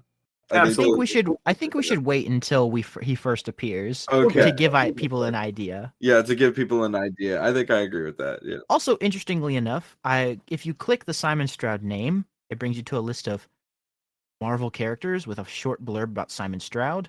A mercenary trained by the CIA, Stroud has worked alongside Spider-Man and Black Widow, and has gone after Morbius the Living Vampire and John Jameson the Man-Wolf. Dude, wait, we have not talked about including Stroud in the rest of this series yet, but I think Stroud is going to have to show up again. I think we need a detective noir movie just around this character hunting the Man-Wolf. Does Man-Wolf take off his arm and it gets replaced by a sick high-tech weapons grade thing? Sony Pictures presents Stroud. I think it would just have to be called Man-Wolf or something. I think this might actually get cut out, this bit here, because this is just us pitching. Yeah, this is I also like that it says in the Wikipedia, Gibson noted that the character is white in the comic books, and the producers made him black to cast Gibson. They specifically wanted Tyrese Gibson, so they were like, "Oh, the character so black." Dope. Is he's the one in Bullet Train, right? No, shit. You're thinking about Brian Tyree Henry, yes. Yeah, Brian Tyree Henry. Something that you'll notice in these movies, dear listener, is that Sony has a tendency to cast big name actors, whether they fit the role or not, because they are big name actors. And that will be coming up again and again. That will kind of, not because we're bad at fan casting, but we kind of wanted to take a meta approach to that. And just be like, okay, if Sony were to cast this character, who would they choose? Who would they give so much money to that it will balloon the budget and because that's what they did. And with I think Dakota Johnson in Madam Web. Peyton, would you like to summarize Madam Web? I do. So is everybody ready? Yes. Okay, so given that Madam Web is like the most recent Marvel SPUMM thing, I'm issuing a spoiler warning. I mean, everything here has been spoilers, but like the summary for this is gonna be it's gonna be spoilerific. I luckily did write it down. I wrote it down last night. I had written it down, and then I was like, I'm not gonna look at this again. So I have kind of forgotten what I wrote, so I'm just gonna read it to the best of my ability. I didn't practice this or anything. So is everybody ready? Are you? I'm just now realizing we didn't further explain the title of the podcast. Oh, that's right. Our podcast title has to do with Spider-Man, I think. Something to do with Spider-Man, Something to do with Spider-Man, I think. Has to do with Spider-Man, I think. Something along those lines. There was much deliberation about this. At one point, it had something to do with the web connects us all, or the SPUMM connects us all, the Sony Marvel Universe connects us all, something like that. Something to do with Madam Web, because that was kind of the inciting incident here. Right. Special shout out to Are You Afraid of the Dark Universe Discord server, of which Jarrett is a part of, and we have not paid the Patreon for. But I intend to pay for the Patreon soon so that I can also join in on discussions because y'all sound really fun.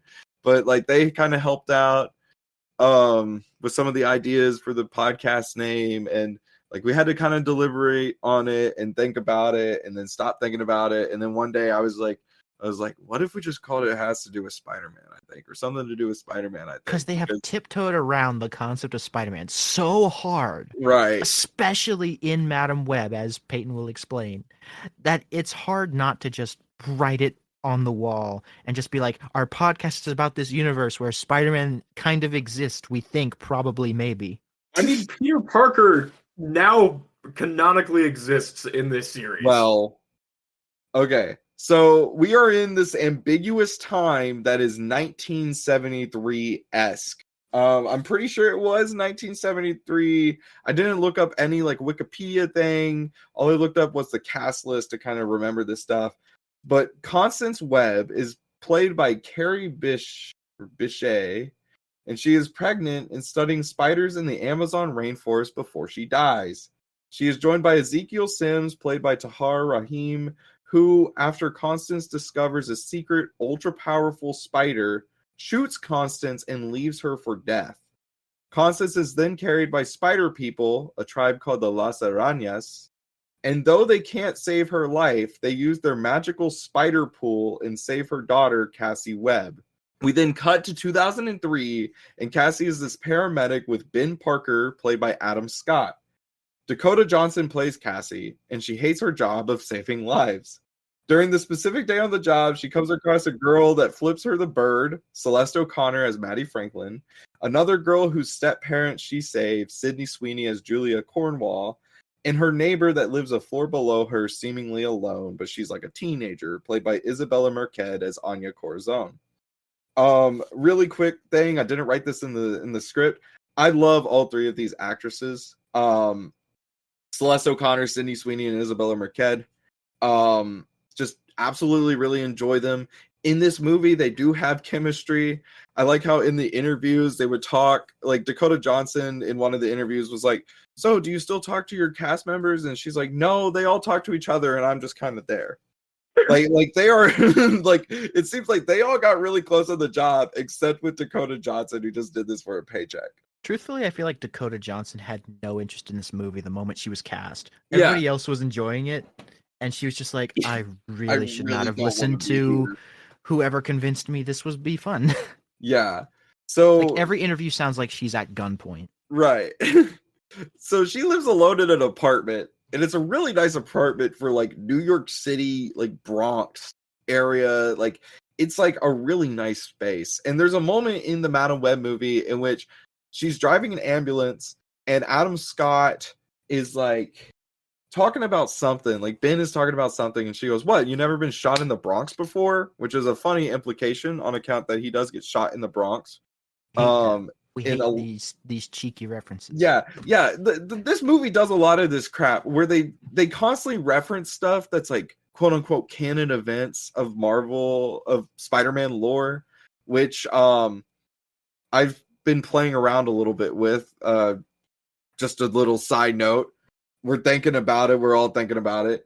But yeah, like she says something along those lines, and then she falls into the river.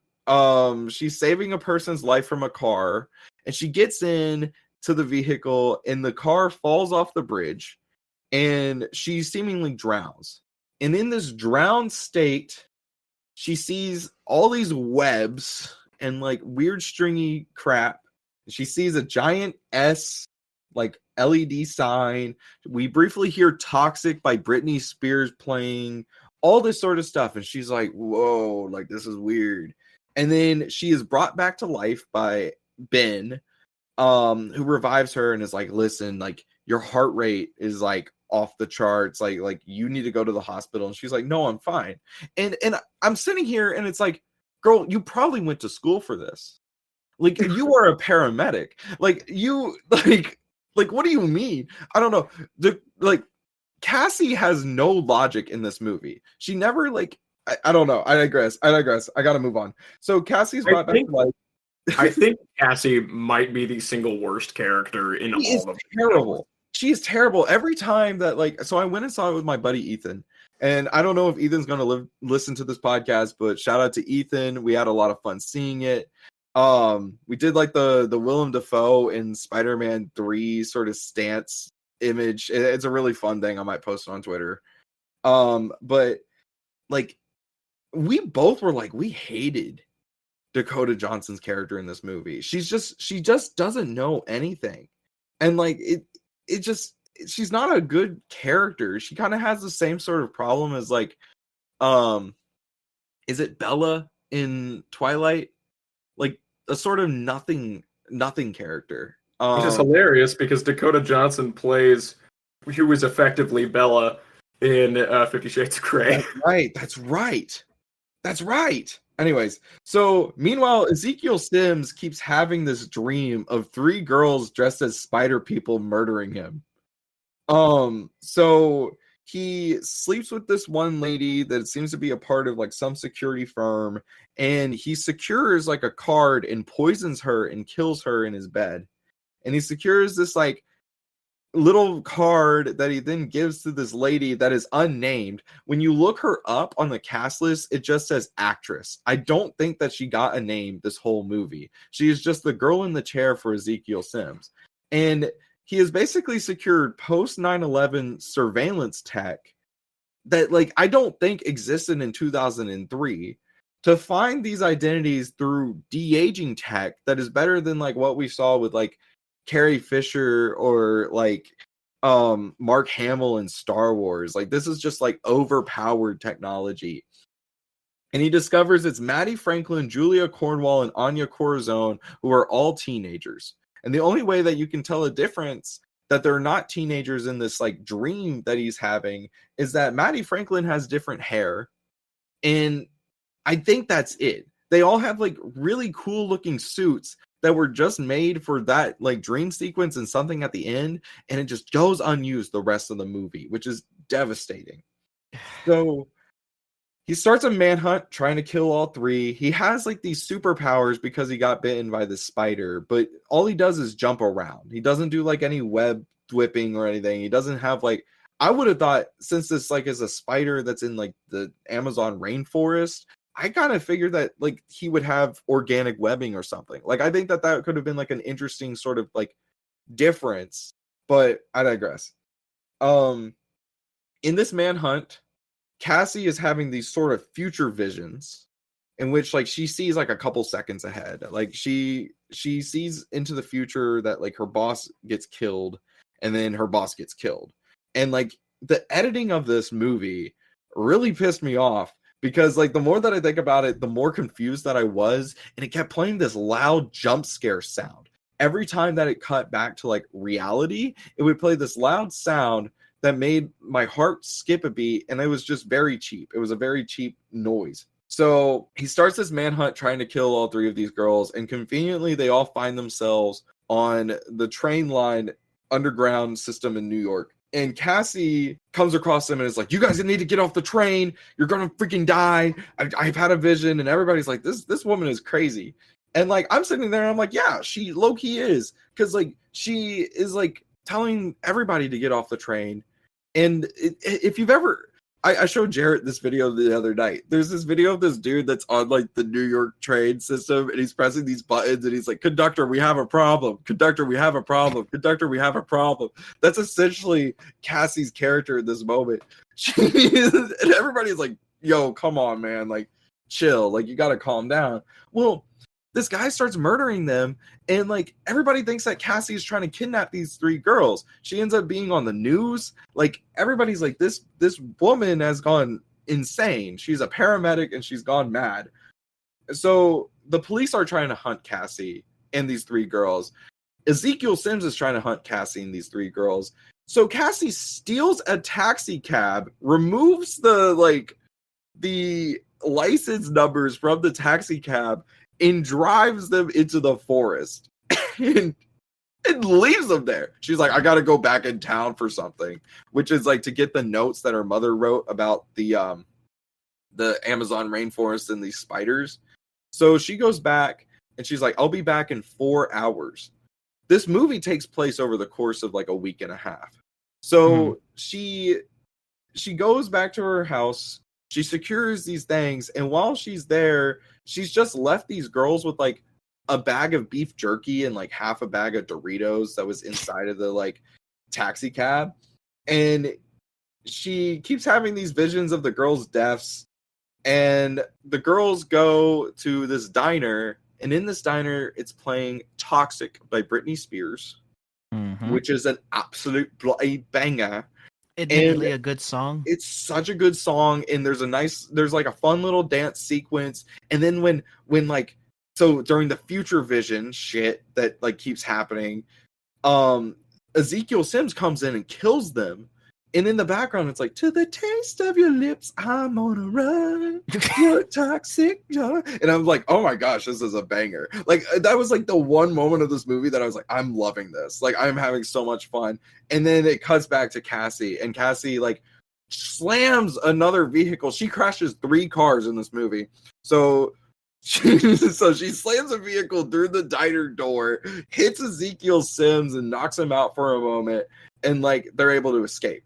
Cassie ends up bringing these girls to Adam Scott's Ben Parker. Oh, this is the other thing. I'm sorry. I totally forgot about this. There's a moment where Ben invites Cassie, because Cassie's such a loner. Ben invites Cassie to his sister-in-law's baby shower, which is Mary Parker.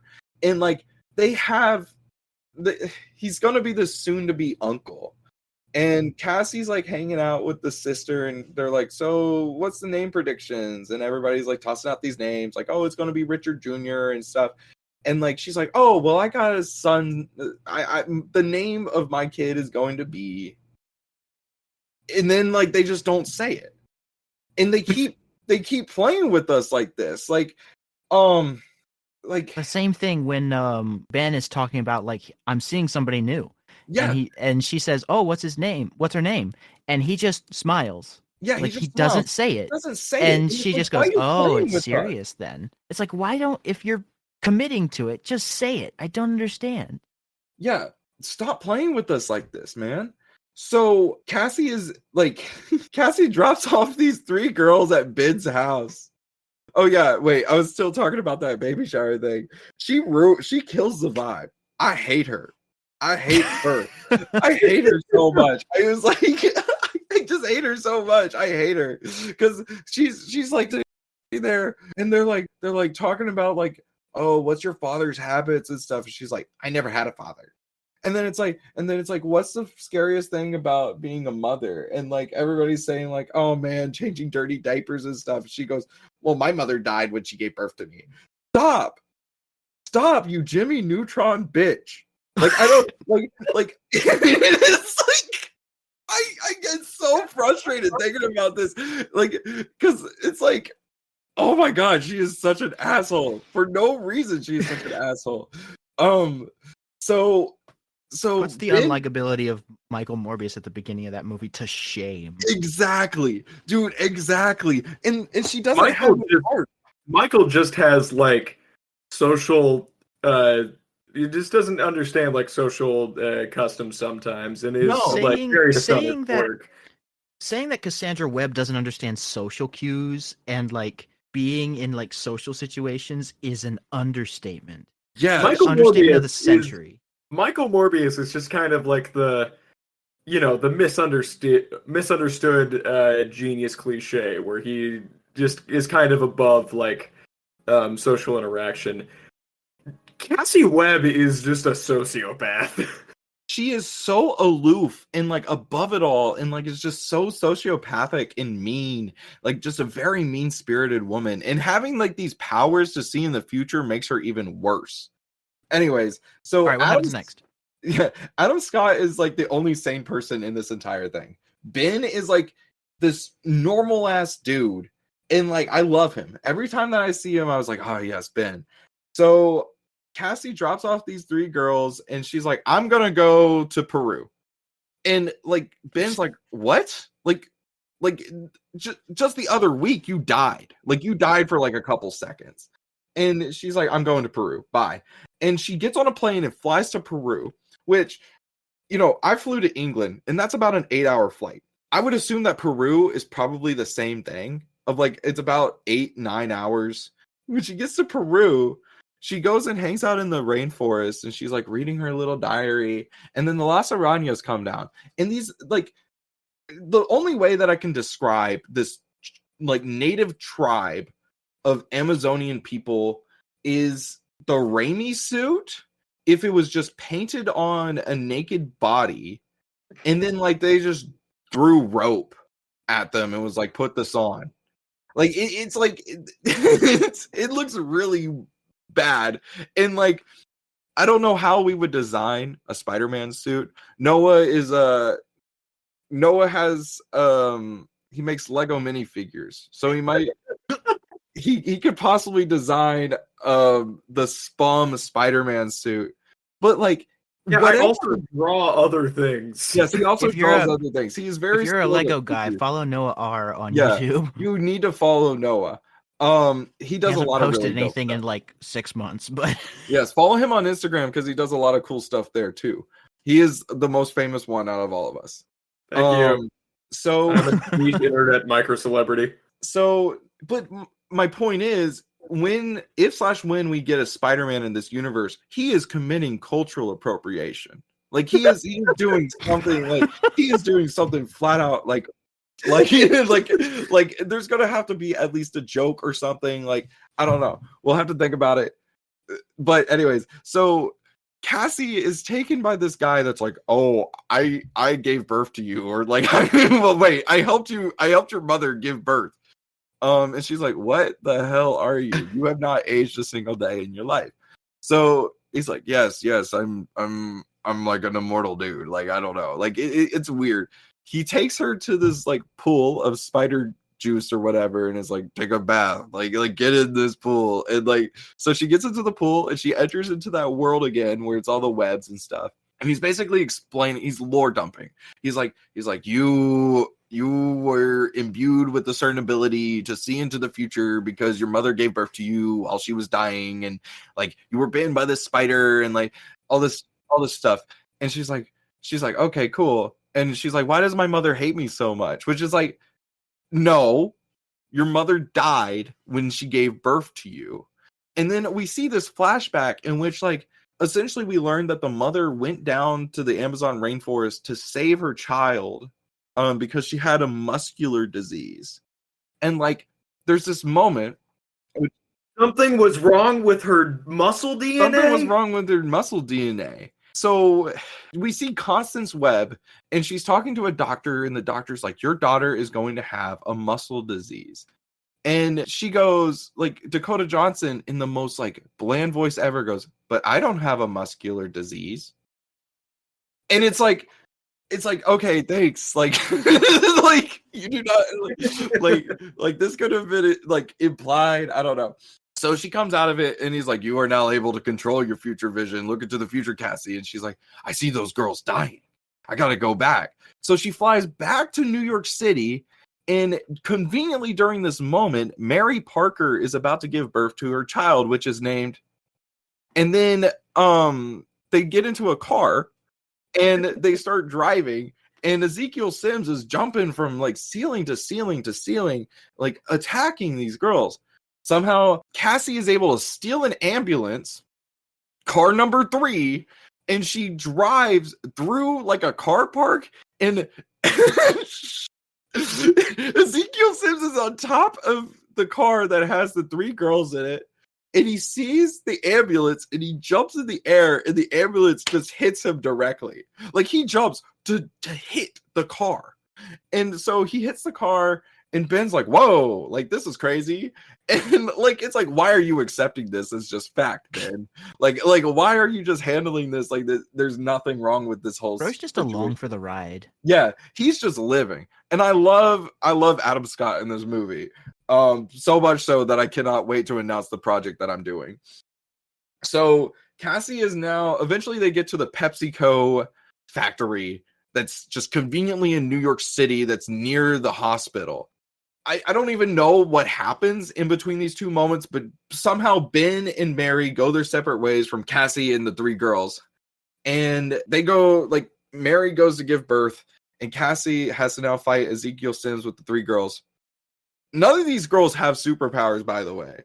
They don't have any spider bites. They don't have anything to, like, make them durable in a combat scenario. It's 3 teenage girls and a woman who can kind of see a few seconds in the future. Sometimes. Exactly. Running from essentially Spider-Man. Yeah. And it's like, God, it could be scary. This chase should not have lasted this long. Right. So they get to the PepsiCo place and they set off fireworks in the Pepsi building. So fireworks are going off in the Pepsi building. The police are on the way to like help them or something. She's fighting Ezekiel Sims, and Ezekiel has put her into a scenario that's very much the like, Spider-Man, you can either save this school bus full of children or your girlfriend. Like, right? Like all three of the girls. Oh, sure. Yes. All the girls are like in a perilous situation. And Cassie closes her eyes, and 3 versions of Cassie shoot out of her with like a web and is able to save all 3 of the girls. I don't know how she's able to astral project. Fuck it.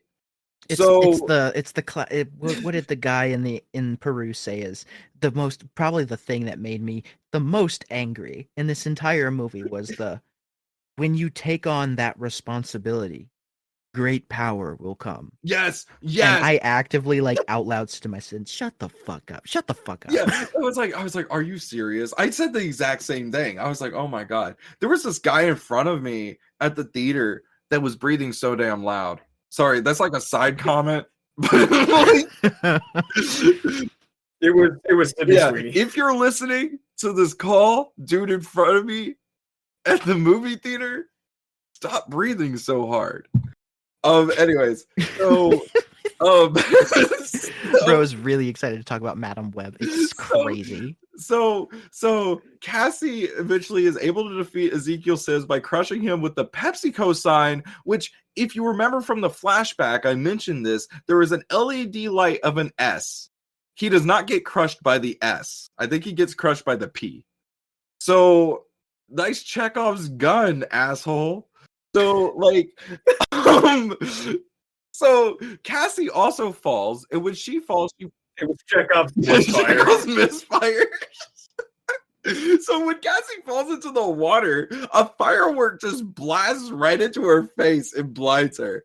And then she's put into a coma and taken out of the water, and she's like blinded.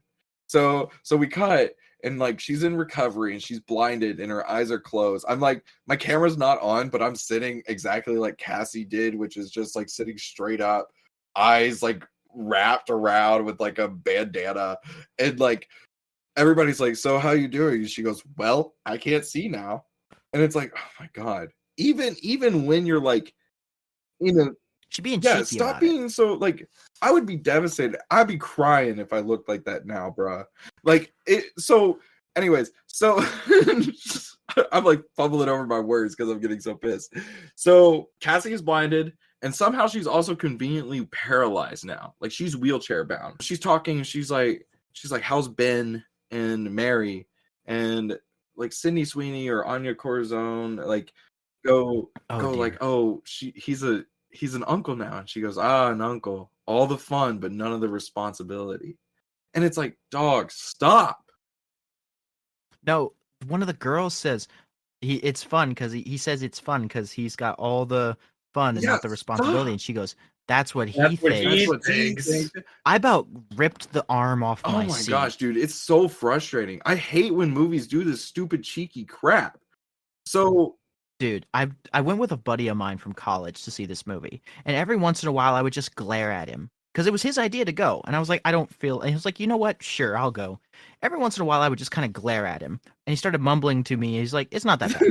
And something else would happen, and he would go, It's not that bad.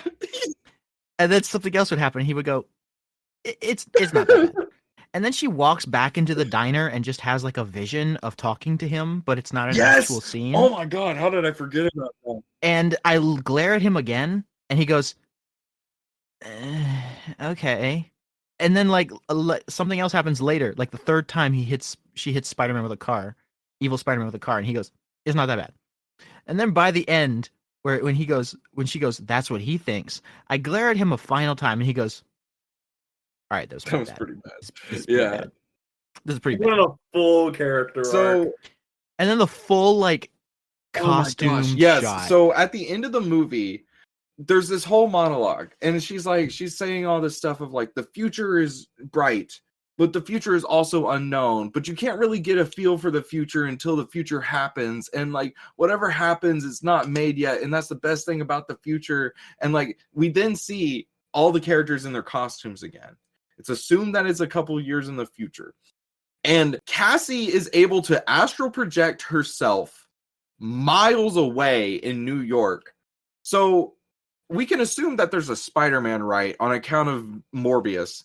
But now there's also his 4 spider aunts that are like Anya Corazon, Julia Cornwall, and Maddie Franklin, and then Julia Carpenter. Yeah, Julia Carpenter. Well, I guess it have existed longer than that Spider-Man have existed has. longer than Spider-Man. It's stupid. It is so stupid. And like, God, I'll admit, walking out of the theater after having said like, "Hey, let's do this podcast, this idea for this universe." I watched Madam Web. I was immediately questioning if it was a good but I think idea. that's half the fun of this podcast, is that we're going to have to solve these problems.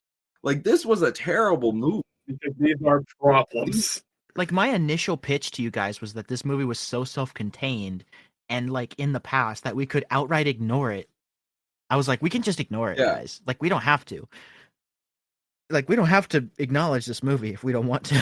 Oh yeah, minor note. When the girls come home to their little watchtower thing, and Cassie is sitting in front of this like web glass pane, she goes, Chinese food. I knew you would get that for me. And it's like, you have Dr. Manhattan future vision, and you're doing this. Like, I would be having an existential crisis every damn time something is happening. If I can feel the future, there's so many things that Cassie Webb could have prevented. There are so many things that Cassie Webb could have prevented. Like she could have been. I don't know. I digress. End of movie. End of movie summary. Okay, so Madam Web. Well, considering how we have all kind of summarized these movies, I think this is a good opportunity to kind of like look at just as a group discussion for a few minutes. Let's not do terrible long because it's been over 2 hours now. Yeah, it's been 2 hours. Oh my Almost God. 2 hours. I'm so sorry, listeners. How you keep listening to this? The future episodes are going to be hopefully shorter than hopefully, yes, actual episodes will be shorter than this because we're covering 4 movies in this episode instead of pitching one. So I think it's a good idea for us to take a couple minutes and as a collective group, just kind of talk about the things that work about these 4 movies. Like, what are the things that we find that are interesting, or why do we want to continue off of this universe? Because the general consensus is that these are pretty bad. They shouldn't exist. Mm-hmm. Why do we think that they have some merit? Morbius calls Flaming Hot Cheetos spicy Cheetos. That is true. That does happen. What I believe is that the real thing about these characters is that Spider-Man truly has like one of the greatest rogues galleries in comic books. Mm-hmm. Like, it's a toss-up between him and Batman. And all of these characters are really good characters. Like Venom, Green Goblin, Doc Ock, Sandman, all of them have had some very incredible stories told about them. Or at least have like really specific and important roles in Spider-Man's rogues gallery that they are good at fulfilling. But the problem with the Sony movies is that they're not doing that. They're changing the characters to make them either more heroic or just to give them more to do beyond just being a Spider-Man villain. You can do something interesting with these characters without ignoring what makes them so beloved. And effectively doing like one shots of these characters, because you have one shots of pretty much everybody. Yeah. Venom has his There are a own couple plot one shots series. and a movie and its sequel. Like Yeah. these have no interconnected tissue. They don't seemingly go anywhere. Yeah. It's just I think they're just they're padding time and they're just trying to make what money that they can, making their own movies without having to like pay out to Marvel since their deal Right. with like putting Spider-Man in the MCU. And I don't think they have any long-term plans for like how these connect or do anything. Right. They just exist. But I genuinely believe there's something here, and it's because of the fact that it is a Spider-Man universe told from the perspective of his rogues gallery. Exactly. There is a lot of potential here to create a very unique, connected world, effectively run by the villains, as more and more pop up, and eventually a lot of characters are going to have to pick their sides on, are we actually villains or are we heroes and we need to do our best to protect the world that we live in. Something else that I really like is that all these movies, except for Madam Web, so 3 of these 4 movies have some sort of company that is like funding something.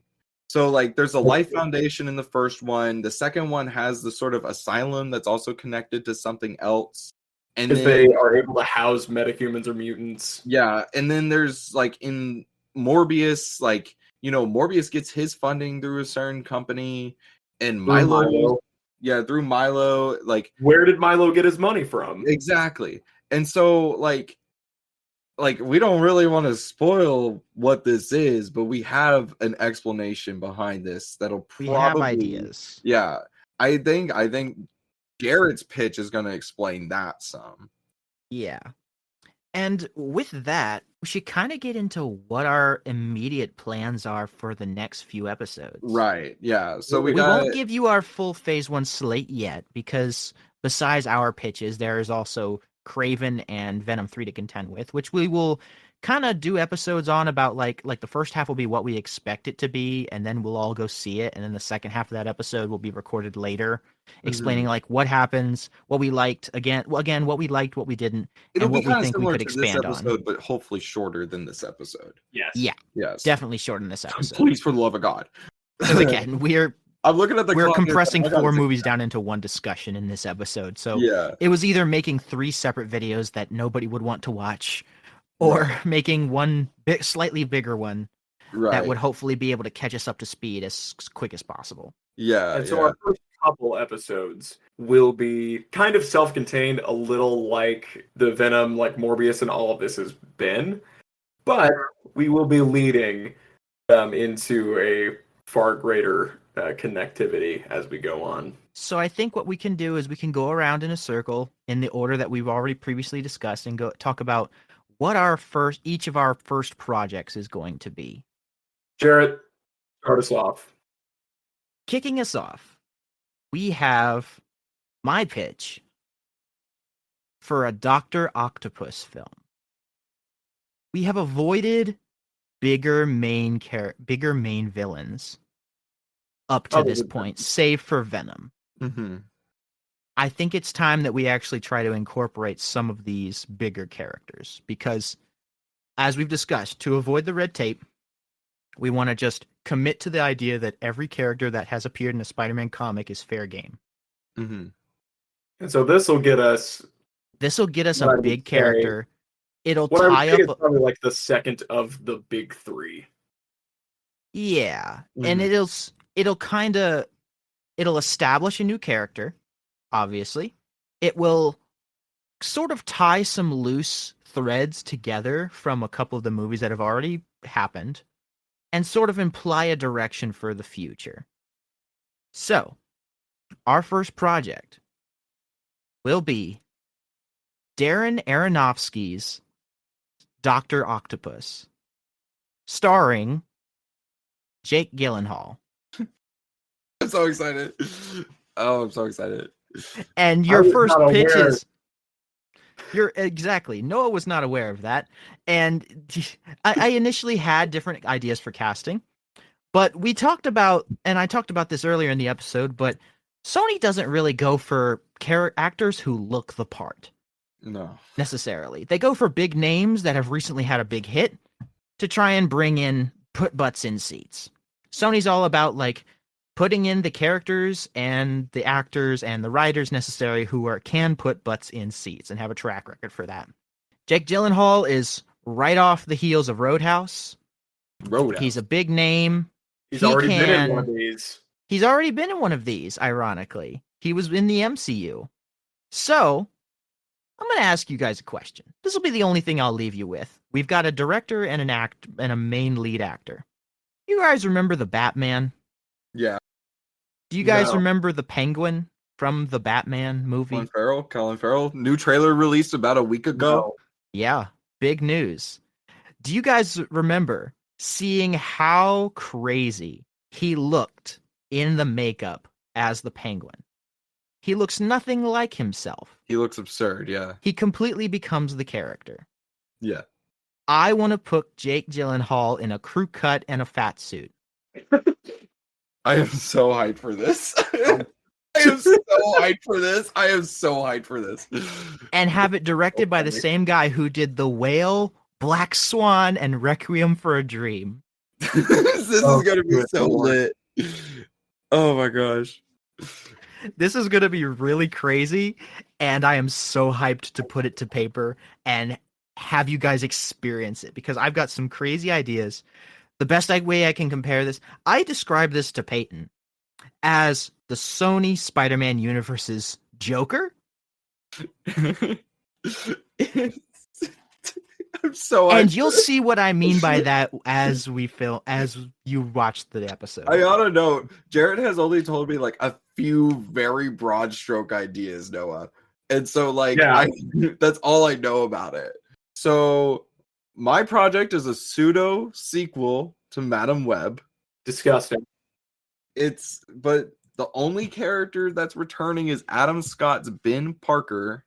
And the movie is going to be directed by Doug Liman of, once again, Roadhouse 2024, Edge of Tomorrow, American Made, Born Identity, Mr. and Mrs. Smith. And this movie is called Mr. and Mrs. Parker. And it is a spy thriller starring Adam Scott as Ben Parker and Tandaway Newton as May Riley. So there was that leak that happened like a couple years back. Remember when the interview with like piece of shit guy James Franco? It was like there was this whole leak and like it was against North Korea or something, and they leaked that there was going to be a movie that was going to be a prequel to the Amazing Spider-Man movies that was going to star young Aunt May that was a secret agent. And when people were talking about it, they were like, "That is stupid." And when I was talking about it, I was like, that is stupid. When we were first making these sort of ideas up, we all were kind of like, this sounds stupid. And Jarrett wasn't really for it. And then I was like, no, please, I got an idea. Please, please, please. And so Mr. and Mrs. Parker is going to be a spy thriller directed by the guy that did other spy thrillers such as Mr. and Mrs. Smith. And it's also going to be a rom-com starring Tandaway Newton and Adam Scott. And I'm really, really excited to talk about it in a few Rom-com weeks. spy thriller, Mr. and Mrs. Parker. Yes. This is about to be crazy. Yes. Mm-hmm. And next up, Noah, give us an idea of what your pitch is. So this is this one was actually supposed to come out this year. And it's one that everybody who very similar to the Aunt May spy film, where everybody's just like, that is so stupid. Why are they doing this? Very similar choice here, where a movie that was supposed to come out this year, entitled El Muerto, starring Bad Bunny. Yes. I think that idea is so stupid, it might just be genius. El Muerto, for those who don't know, is a character who showed up in 2 issues of Spider-Man comic back in like 2005, I think, and never again. Why they wanted to make a full movie about it? Not a clue. But I'm taking on the challenge of making a good movie out of El Muerto. And it'll be starring Bad Bunny, Bad Bunny's returning. directed by David Leitch, the director of John Wick. Oh my god! Deadpool 2. Oh my god! And the movie I chose him for, because of Bullet Train. You just gave me chills. This is awesome. And El Muerto will be about the young Juan Carlos Sanchez trying to reclaim his mask, the mask of El Muerto, from El Dorado, played by Javier Bardem, in a tournament of the greatest fighters in the world to claim the mask. I am so hyped for this. I did not know you got David Leitch to direct this. This is crazy. This is so awesome. Correct me if I'm wrong. Wasn't Bad Bunny in Bullet Train? Yes, dude. He's very briefly in it. He's really good in it too. I chose David Leitch because of the Bad Bunny connection, but also because the dude knows action like nobody else. Yes. And so if you have a tournament movie with a bunch of weird fighters, if you're making it like Mortal Kombat, might as well just go all in on the action. You, my friend, are a diesel. Oh, man. This is crazy. This is great. I'm going to leave you guys with that. Yeah. Because admittedly, each one of us only knew bits and pieces about the other's work. So, like, I was discussing with Peyton my ideas. Noah had no clue who was playing Otto Octavius. We had no idea who was directing El Muerto. I've kept mine pretty well under lock and key for the most part. Yeah, you have. And I think on this hell of a tease for what's coming up, we might just have to end it there and make you guys wait till the next episode. Right. And you guys will see if any of these movies has to do with Spider-Man, I think. Maybe. One just of them maybe. One of them might have to do with Spider-Man, I think. Perhaps. Something to do with Spider-Man, probably. Probably. It was a pleasure, everybody.